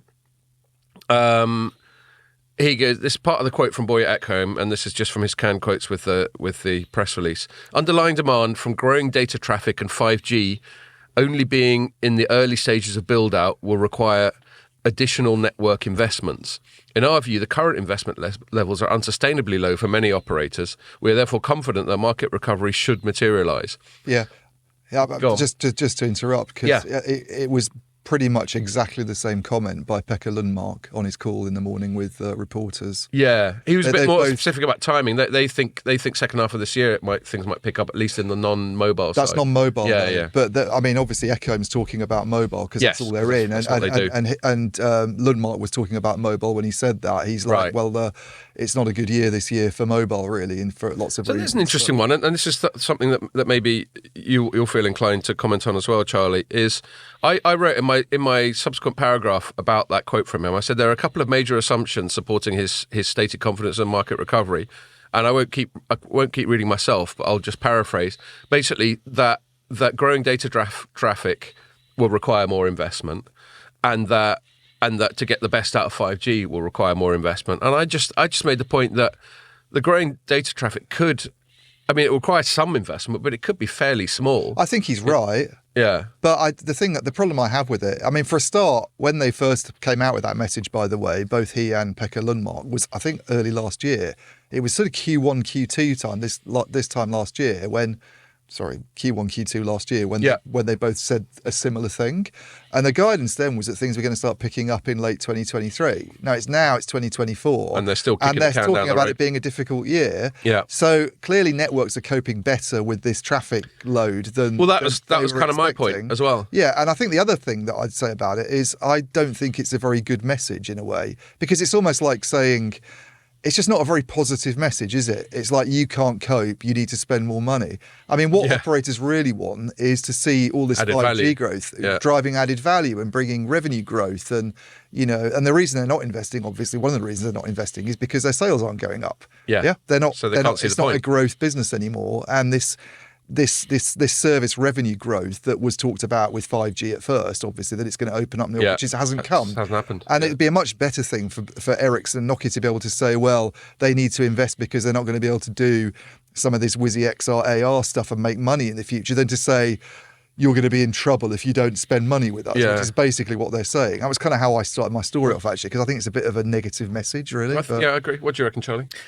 It's been really interesting. I read I'm sure you read them too, a number of reports recently that the growth rate for network data traffic is actually declining. Yeah. So traffic is still growing, but not as it's quickly. not growing anywhere near as fast as it was a few years ago. This is not like 30-40% growth anymore. Obviously, there was a spike around the pandemic that kind of skewed everything. And it's not on broadband as well, Charlie, because if you looked at Openreach's figures that came out, which my colleague Teresa wrote about, they've done some weird things where they couldn't quite figure out the amount that was coming from FTTP, which seems a bit odd to me. Then they've added that in, and it makes the growth look a lot lower last year than the sort of once they sort of adjust the previous year's numbers. It's not actually a big increase. It's quite small.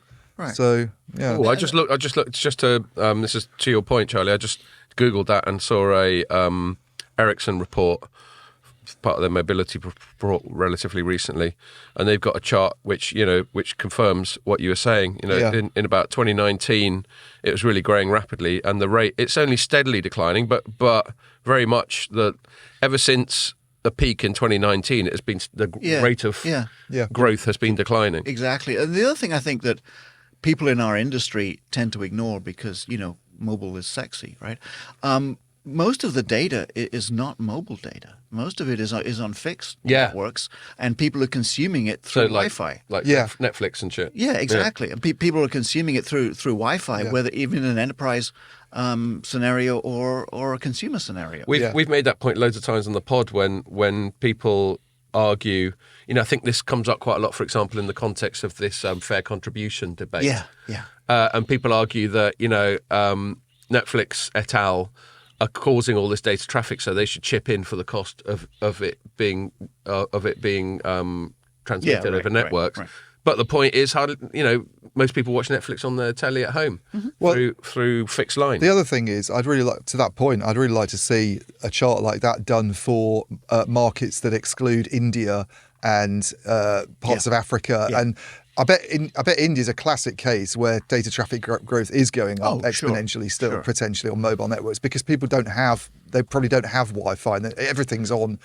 And this is one of the reasons I think, obviously, that the 5G rollouts happen so quickly in India, because they have needed to do that because they don't have these fixed line networks that people are using in the West. But if you take out markets like that, and that's a massive market with 1.4 billion, it's the most populated country in the world now, isn't it? It's overtaken China. So if you take that out and take out some other emerging markets that have similar features, I bet these charts would look really different. I think that's a really good point. If you ran these charts for North America and Western Europe, they're going to be just very, very different. Yeah, I just tried Googling that for US, but I just got something a bit old from Cisco. The other thing I was just going to mention is I don't know why people are so surprised that the industry slowed down last year. I mean, everybody knows that, the big 5G rollouts are mostly done. The effects of COVID are mostly over. So surely we shouldn't be expecting big investments in infrastructure until the next refresh cycle. Yeah. And yes, that's going to become before 6G, so we don't need to talk about 6G. But, if you've just rolled out especially brand new RAN infrastructure everywhere, why do people expect that CapEx to stay so high for the next few years? In other words, why was last year a surprise? Yeah. I don't get that. I think the bigger surprise or at least claimed surprise, is that the total amount of money chucked at 5G hasn't been higher, full stop. I mean, you were talking, if I understood you correctly, you were talking slightly in terms of the cycle. And, you'd expect a lot of the CapEx to be, at the start. Mm-hmm. And so, of course, it's going to tail off. Here we are, like 5 years into the cycle. Yeah. But I just get, my gut feel is that general feeling is that the total amount of CapEx chucked at 5G has been a bit disappointing. Well, it is, because if you look at the UK as an example, what's BT's now at 70% network coverage. Now, it started rolling out I think it launched in 2019. Yeah.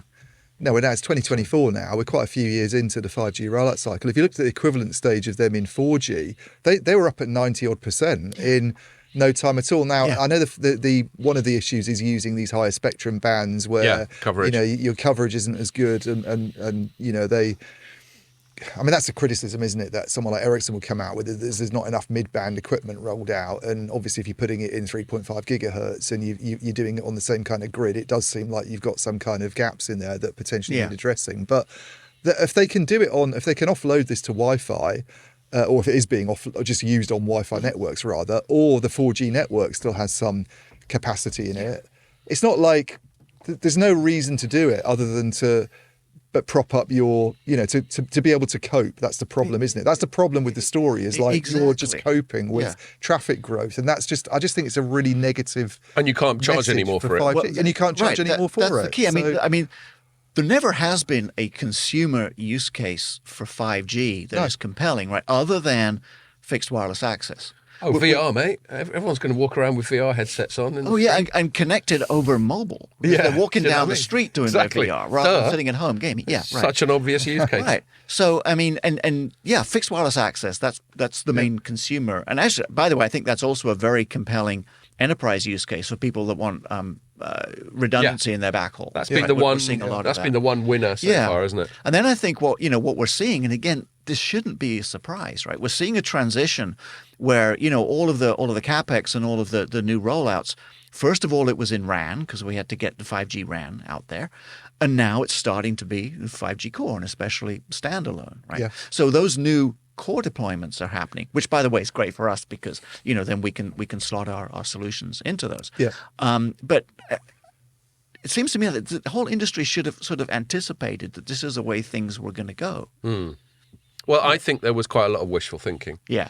I think part of it, even though we're only on the 5th generation, I think there are certain assumptions about precedent set in previous cycles and the assumption that those were going to exist in perpetuity in a cyclical way.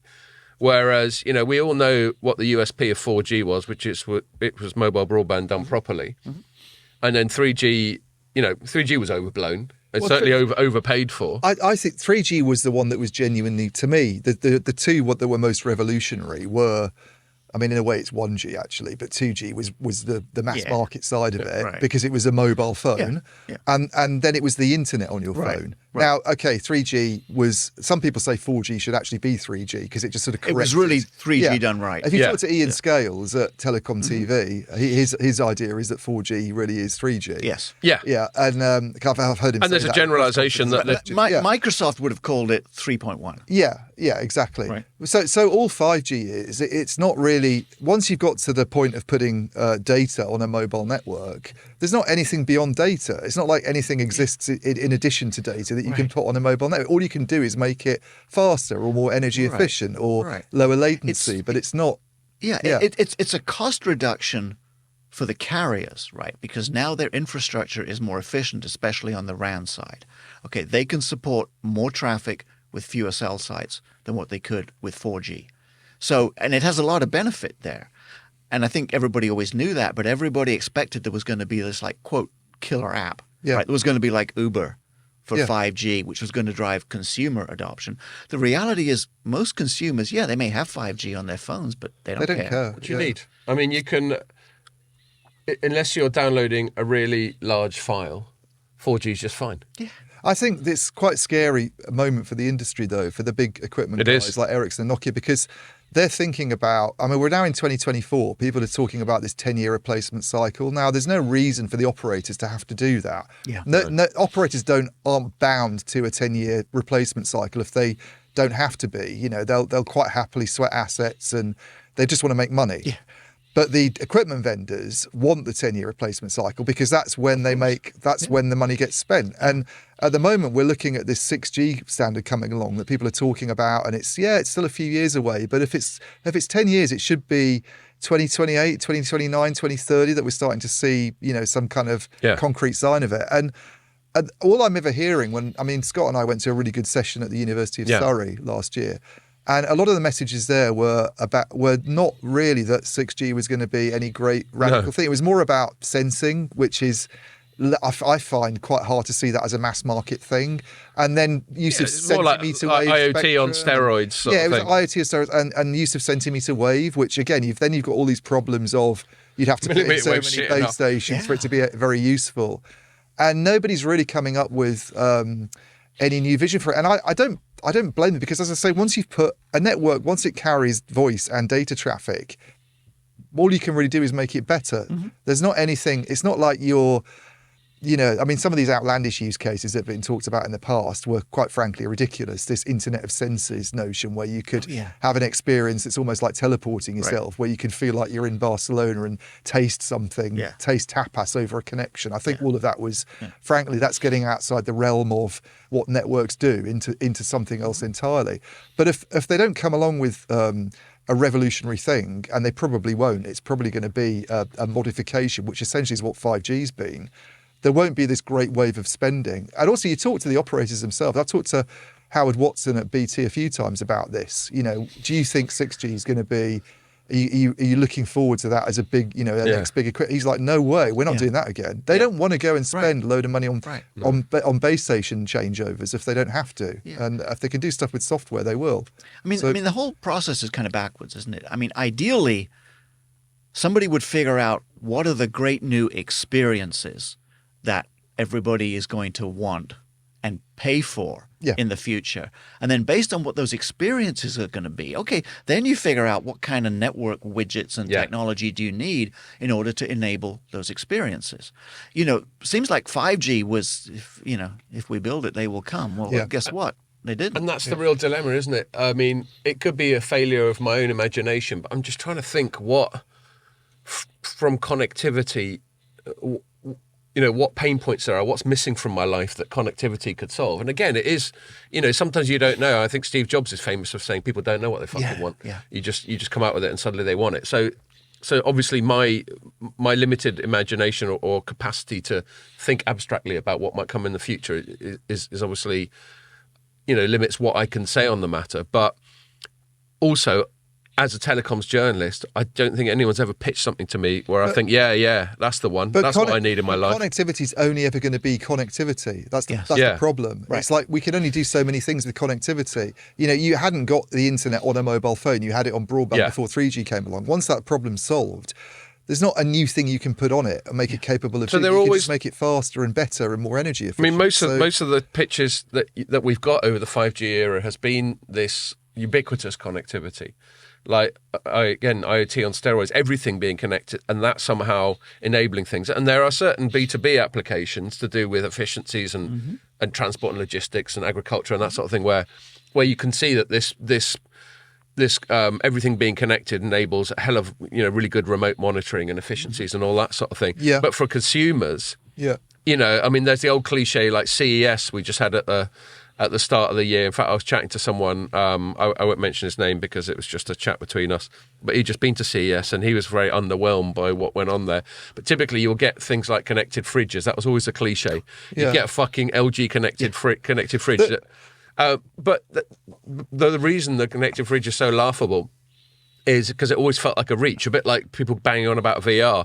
It's like, it's not really a pain point. I'm not thinking I wish my fridge had a hotline to Sainsbury's and could order a bottle of milk before I know that's one of the problems. I think there's two problems with the Internet of Things. One is that some of the use cases are outlandish. You don't need to connect everything, and maybe there is some use for a connected fridge, actually, if it tells you like your milk's running out. I don't know. But, there's some things that people talk about connecting that don't need to be connected. Yeah. And the other thing is a lot of the technologies that are used to connect these objects are not cellular technologies. There's a lot of Wi-Fi is used for some of the Bluetooth is used for some of this stuff. There's other standards that get used that are fixed standards that get used in the home. So you don't actually need a cellular solution, something like NB-IoT to do some of this stuff. Yeah. And then the other thing is it's so low ARPU. You've had companies like Sigfox and LoRaWANs and other technology that have driven the cost down so low. Actility. Actility does a lot of sort of LoRaWAN, I think it's called, isn't it, the standard? I haven't written about it for years. I used to write about that all the time. Quiet.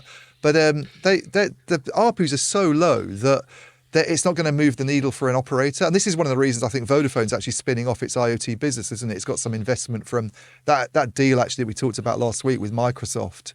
Oh, yeah. One aspect of that maybe got a bit underlooked was that Microsoft's going to become a big investor in Vodafone's IoT business, and that's going to be spun off.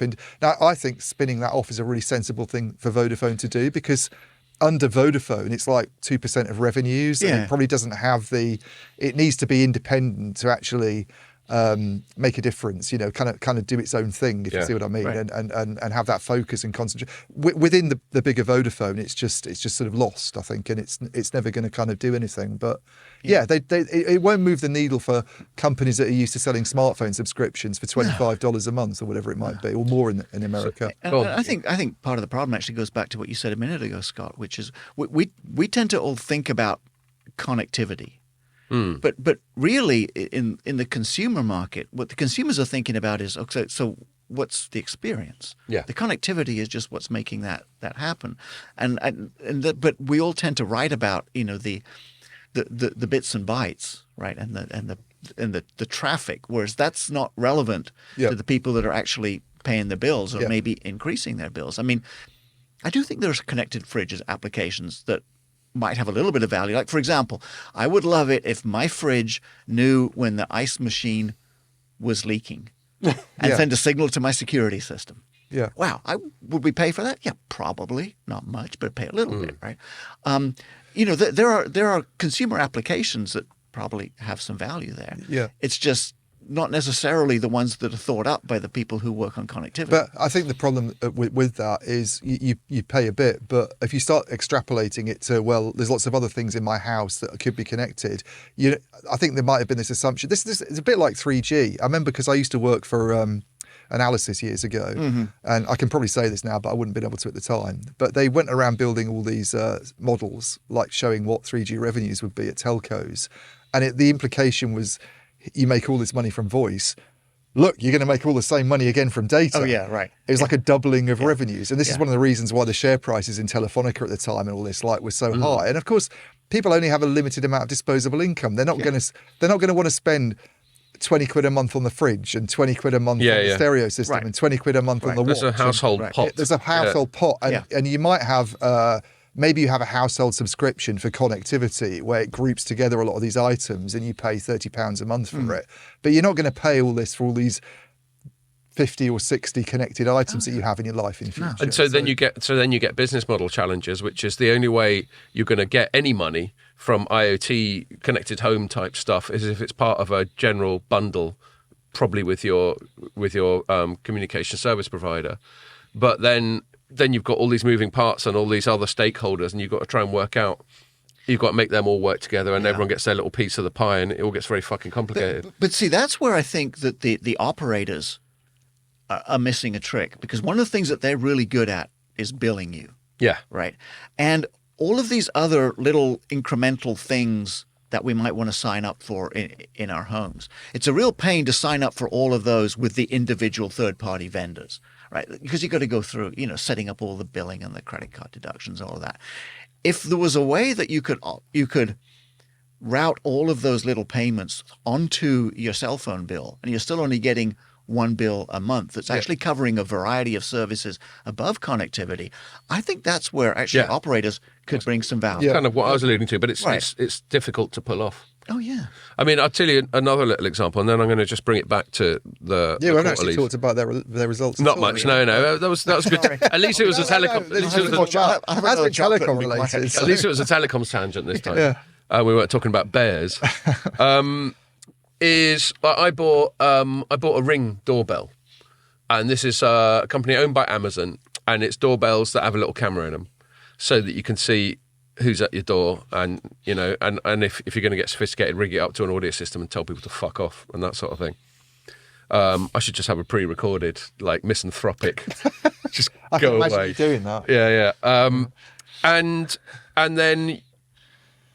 And then so you pay like the upfront cost of the device itself, but then there's a subscription, and the purpose of the subscription is cloud storage of the video for that 1 in a million time where someone actually tries to break into your house, and then you've got video footage of the fuckers caught red-handed. Right. Which is a bit like an insurance policy. You expect to never use it, but it's costing me something like 35 quid a year. So there's 35 quid I've just given Amazon on top of what I paid for the Ring, which is 100 odd quid. But CSPs and the whole telecoms industry has been completely sidelined from that interaction. It's just between me and Amazon. Yeah. And of course it involves connectivity, but Wi-Fi. And so there's an example. Something happened with cars, like car companies sort of bundling connectivity in, but they kind of. I don't think there was much kind of. It wasn't like consumers were going and getting their connected cars and spending money with the operators. It was like an agreement with a network company, and maybe they're making less from that than they would if it was like a. It's very hard to incrementally build like car people. Like you think about you buy a car. Your brain. There was one I think we spoke about on a pod a little while back. I think was it BMW that. It was the last one. It was the last one where they had heated seats, but you had to pay extra to unlock the. Right. And I just don't think people's heads are you could buy it as well. The worst company for this, by the way, is Peloton. Yeah. I think that was the same chat. My wife got me a Peloton bike for my 50th birthday. It's a very generous present. It's actually a second-hand one, but it's in tip-top condition. The guy bought it and never used it. It's been wrapped up. But it's like sounds like something you buy off me. Yeah, you kind of get. I mean, we have used it, but to actually get the real benefits out of it, rather than it just being any old exercise bike, you have to subscribe to their service, which you get these videos of these incredibly fit women so they go, come on, you can get up this hill, and it kind of you're more inclined to do it then. But it's £40 a month, and then your standard shoes that you might use to go cycling don't fit on the pedals because the pedals are so thin that they'll just keep slipping off, and you have to get ones that clip in. And it's a specified. You subscribe to those too, or do you buy them? You have to buy those, but they're. It's not like there's any old company that does these things that clip in. It's Peloton shoes, and they're 150 quid.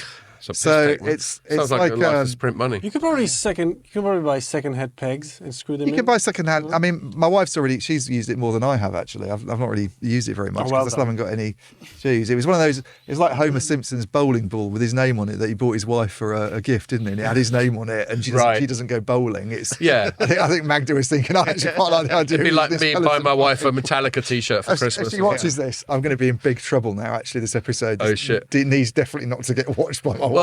Don't fall for what I did over Christmas, which was thinking our kids will never watch it, and then playing on the preview where Pierre. It was your fault. No, it was my fault. Yeah. But no, it is.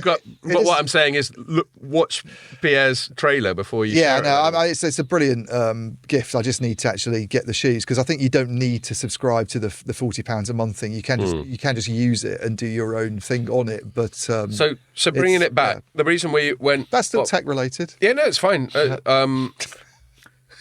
I'm just injecting what tiny bit of conversational discipline that I do. So basically, just to remind people of what we said fucking half an hour ago, Boya Akon went, we think current investment levels are unsustainably low, and I think what the three of us have got through saying is that we're not sure that he's right on that. And it feels like a bit of a reach. It feels like a bit of a Hail Mary sort of thing. It's just incredibly negative message, I think, as well. Yeah. And Nokia's CEO came out with it as well. He's got exactly the same comment to make about that bit of their business, and they've obviously got other activities as well. Yeah, so here's a quote from Pekka Lundmark. Again, this is just from the press release, not from the Q&A, the sort of briefing. Yeah, that's 6:30 in the morning. You don't want to be on that, really. That's just not. I don't do 6:30 in the morning. Only two people asked questions on it. Yeah? Yeah. It's just you and... Well, this time round, it was me and who I saw last night, Yasmin at the FT. Oh, was she out last night, was she? I don't think I checked. She was out last night. Yeah. Right. Yeah. So Pekka goes... Looking ahead, we're expecting the challenging environment of 2023 to continue during the first half of 24, particularly in the first quarter. However, and I think you went with this on your headline, we're now starting to see some green shoots on the horizon. Yeah. With improving order intake for network infrastructure. And network infrastructure is their fixed line, isn't it? Network infrastructure is IP, optical, fixed, and submarine. Yeah, I'll do fixed will do for me. Well, yeah, but yeah, it is fixed really, I suppose. But it's like different bits of the... Stop being fucking pedantic then. Expert. And then he goes, this is expected to drive strong improvement in network infrastructure, i.e. fixed. Net sales growth in the second half of 24, which we believe, even with challenging first half, will drive solid growth. So he's basically saying second half of the year will be rescued by the network infrastructure bit. And then he goes, in mobile networks, we expect top-line challenges in 2024 related to more normalised pace of investment in India and the AT&T decision, which you alluded to earlier. Yeah. Where they went all in with So Ericsson. if people don't know what that is, Go on then. basically Ericsson took a decision last year. They have AT&T took this move. They have Ericsson across 2/3 of their radio access network and Nokia across 1/3, and they've basically sort of gone all in on Ericsson. So the Nokia stuff is coming out, and Ericsson's going in. And it's very much been pitched as an Open RAN deal, like the equipment will be Open RAN compliant, and there were a few other vendors named in there, but essentially it's, I think actually people have gone very easy on them on this front, that it's not really a kind of diversity move in terms of bringing more vendors into it. It's very much a kind of single source deal. But no, well, I think your initial analysis on it was excellent, and we did speak about it in that pod. This was in early December, I think. Yeah, it also happens to be, which is the other counterintuitive thing, if this is a move towards Open RAN and diversity, it happens to be, which I didn't realise until I spoke to Frederick Yedling this week, their biggest deal Ericsson's ever done. Single deal? Yep. Right. And obviously, conversely, bad news for Nokia. I'll tell you one interesting thing, and I think it was Mike Dano at Light Reading who I first saw take this angle, but then we wrote it up, and Mary wrote a story which headlined AT&T Outlook hit by Ericsson Open RAN deal. Mm-hmm.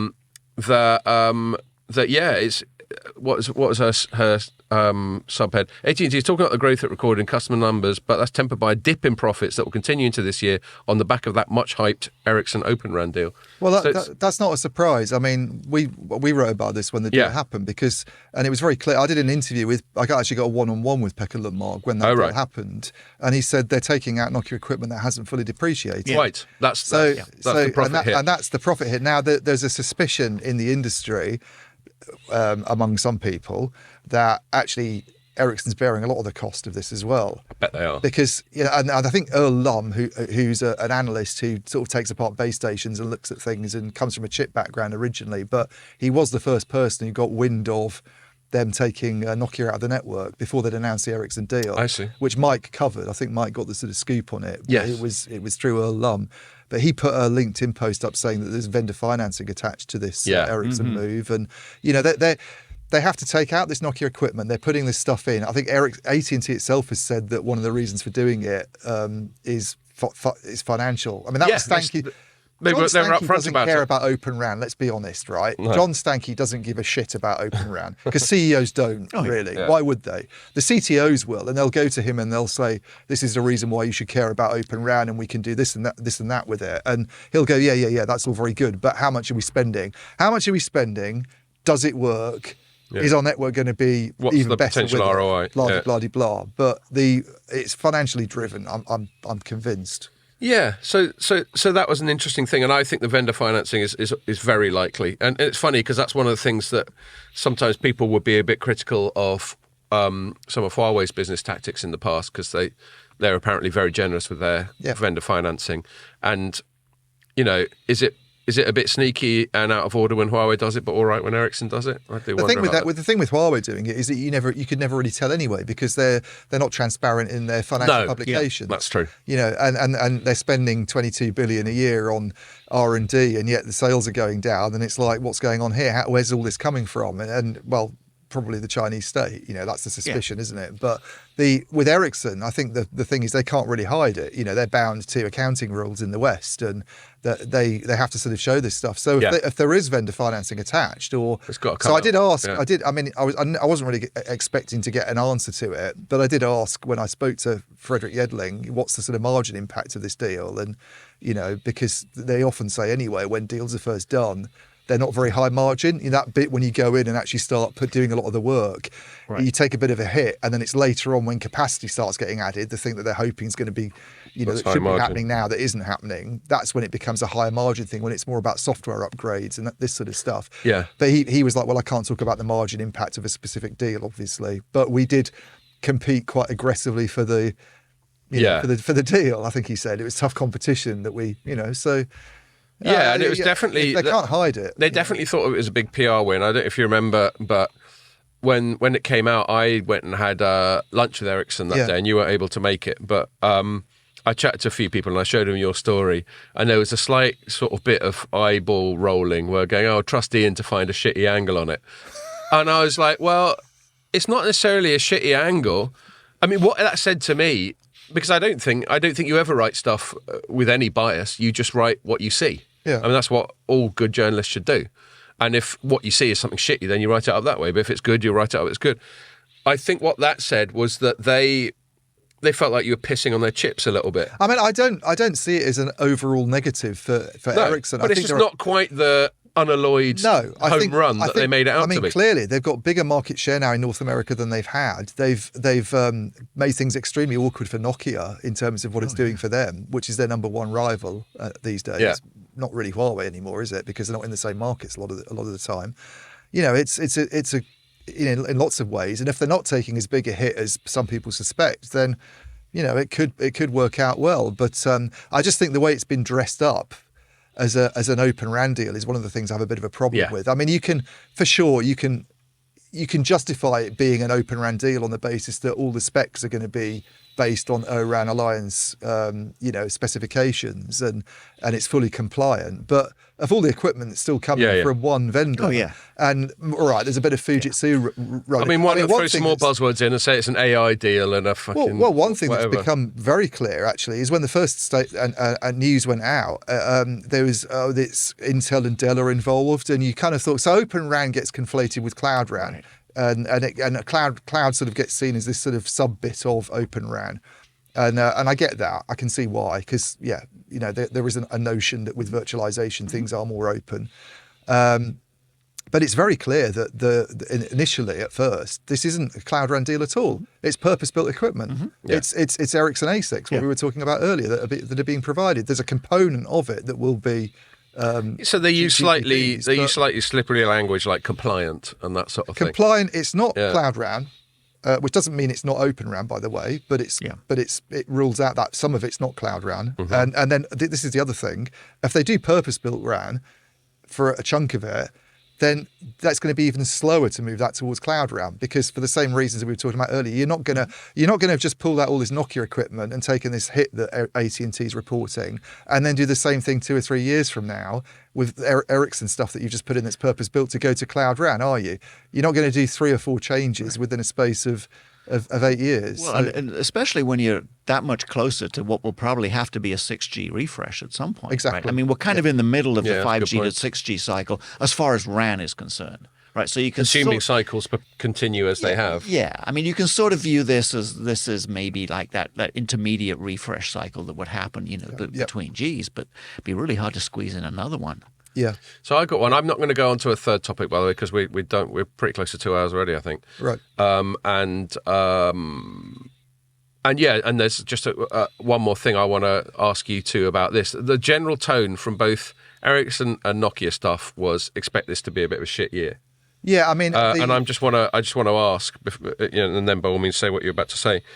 Do you think that's fair enough? And what are the what grains of optimism can we cling to in terms of the year being a bit better than these quarterlies imply it's going to be? So from Ericsson's perspective, I suppose the optimism would come from the AT&T deal. They've got one over on their big rival, and that's supposed to apparently start translating into revenues in the second half of the year. Let's have a look at it when that happens. Let's have a look at what's going on with margins and other business, and who knows? It's a win. It's more market share. I mean, they're clearly very, very good at what they do on 5G. Yeah. So there's the optimism for them. Having said that, the message is very much about being lean and cost cutting. I think from both of the vendors. Ericsson, I mean, my headline was on this was the cost cutting, because they cut 9,000 jobs last year. Yeah, and I don't think it got very widely noticed. Actually, they did have an announcement early in the year about cutting about 8,500. And their headline employee numbers that they put in the earnings reports aren't down that much. And they're obviously including sort of contractors, I guess, external workforce in that. But on the earnings call, they were talking about we need to go further. We need to rein in some investment areas. And then I tried to ask Frederick Yedling about this, and he's like, it's just normal activity when things are tough. He wouldn't go into more detail. But the CEO's saying we need to be as lean as possible. We need to go further than these cost cuts that we've already done. And then Nokia's had this announcement very late last year, which is, this was even before the AT&T thing, I think, but that they need to cut between 9,000 and 14,000 jobs. Nokia, by the way, was 98,000 people back in 2019, is now 86,000 people. If they cut 14,000 more jobs, they'll be on 72,000. Wow. That's 25% of the workforce gone in 7 years, because it's by 2026 they're looking to do this. I think the optimism from them is outside mobile. So if you look at the forecast for network infrastructure, you were saying the fixed bit. It's the fixed bit. It's for growth. It's for growth there. And I asked Pekka Lundmark on this, why is that doing better than mobile? And his answer is very much it's to do with enterprise spending. It's basically hyperscalers investing in sort of data center technologies, transport, or the government funding stuff that's going on in the US. Is it BEAD it's called or something? Yes, that he said was to do with it. But I think their forecast there is it's single digit growth, but they're expecting single digit growth in that business. And then the cloud and software bit is there's a range of -2% to sort of +4% or something like that, I think. So it's flattish. A little bit better than flat. A little bit better, but the upside is the technology side of things. Actually, Nokia Technologies, they've done a load of deals with a load of handset makers recently. Oppo, they just concluded one. It's basically pure profit, that business, because of the way they arrange their different units. All the funding gets spent by the network units, and then they just basically sell license. I once chatted to Nokia and unkindly called it their patent troll division. Yeah, they bristled it's when I said almost it. pure profit. And I think last year they made about 700 million in operating profit. They're forecasting this year 1.4. So if you look at the different moving parts, the reason things aren't much worse, because the forecast for mobile is bad. It's down. It's not only sales down 10 to 15%, it's an operating margin of 1 to 4%. Yeah. So if you look, the worst case scenario, I calculated the numbers. If you look at what they made last year, you take that down by 15%, and then you attach a 1% operating margin. They're looking at something like 100 million in profit, down from almost 1 billion 2 years ago at that unit. And it's the technologies bit going up by 700 million that's actually offsetting some of that pain. So Karen, go ahead. I was just going to say, and back on that Oppo deal, those are recurring payments, right? That's not just a one-time deal. Yeah. So that continues to have a positive upside effect. Yeah. Although there was a little blip when I was looking at Nokia's numbers, their year-on-year comparison on the intellectual property side is down, but it's very different. The way that group runs is very different to the rest of it, because as Ian says, it's pure profit. Yeah. But in the year ago quarter, there was some deal. I don't think they named who it was, but I think it's in Europe with some partner where they exercised an option to cash in on the licensing in perpetuity.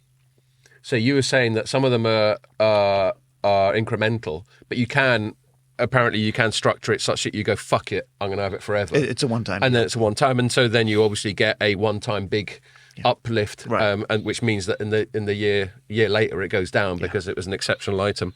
It's a buyout, basically. Something like that. So I want to wrap it up, and I want to give the final word to Charlie as our honoured guest. So the general vibe from them, and this is partly, obviously you be the judge of how much is discreet for you to say in public, but their general vibe is that the macro environment and the business environment for telecoms is a bit shit at the moment. Mm-hmm. Is that what you're seeing? Oh yeah, absolutely. I mean, when we look at last year, I mean, as I said earlier, I mean, all of the news was large financial losses and big layoffs, and just this razor focus on operational cost reductions, right? I mean, that's what we see in the telco space. Now, for us as a vendor into that space that helps to enable a lot of cost reductions, to a certain extent, you could say that we benefit from some of that focus, and we do. On the other hand, we also recognize that all of the execs in the telco space, they're really, really focused on things that are not necessarily technology related right now. Like mostly have to do with, can they save their jobs? Yeah. So there's definitely distractions there. So what that has meant for us in the telco part of our business, especially around this packet core offload, is things are just taking longer to develop with the telcos than we would have expected. Right. Except in India, where we've got some really interesting stuff going on that maybe we can talk about another day. Sure. So where we're seeing most of the traction right now is in enterprises deploying private networks. Okay. And wanting to either support really high bandwidth applications, like video, or just wanting to minimize their overall CapEx and OpEx spend on servers and doing that through the kind of offload that we talked about before. Yeah. So, we kind of see those two market segments just developing very differently through 24.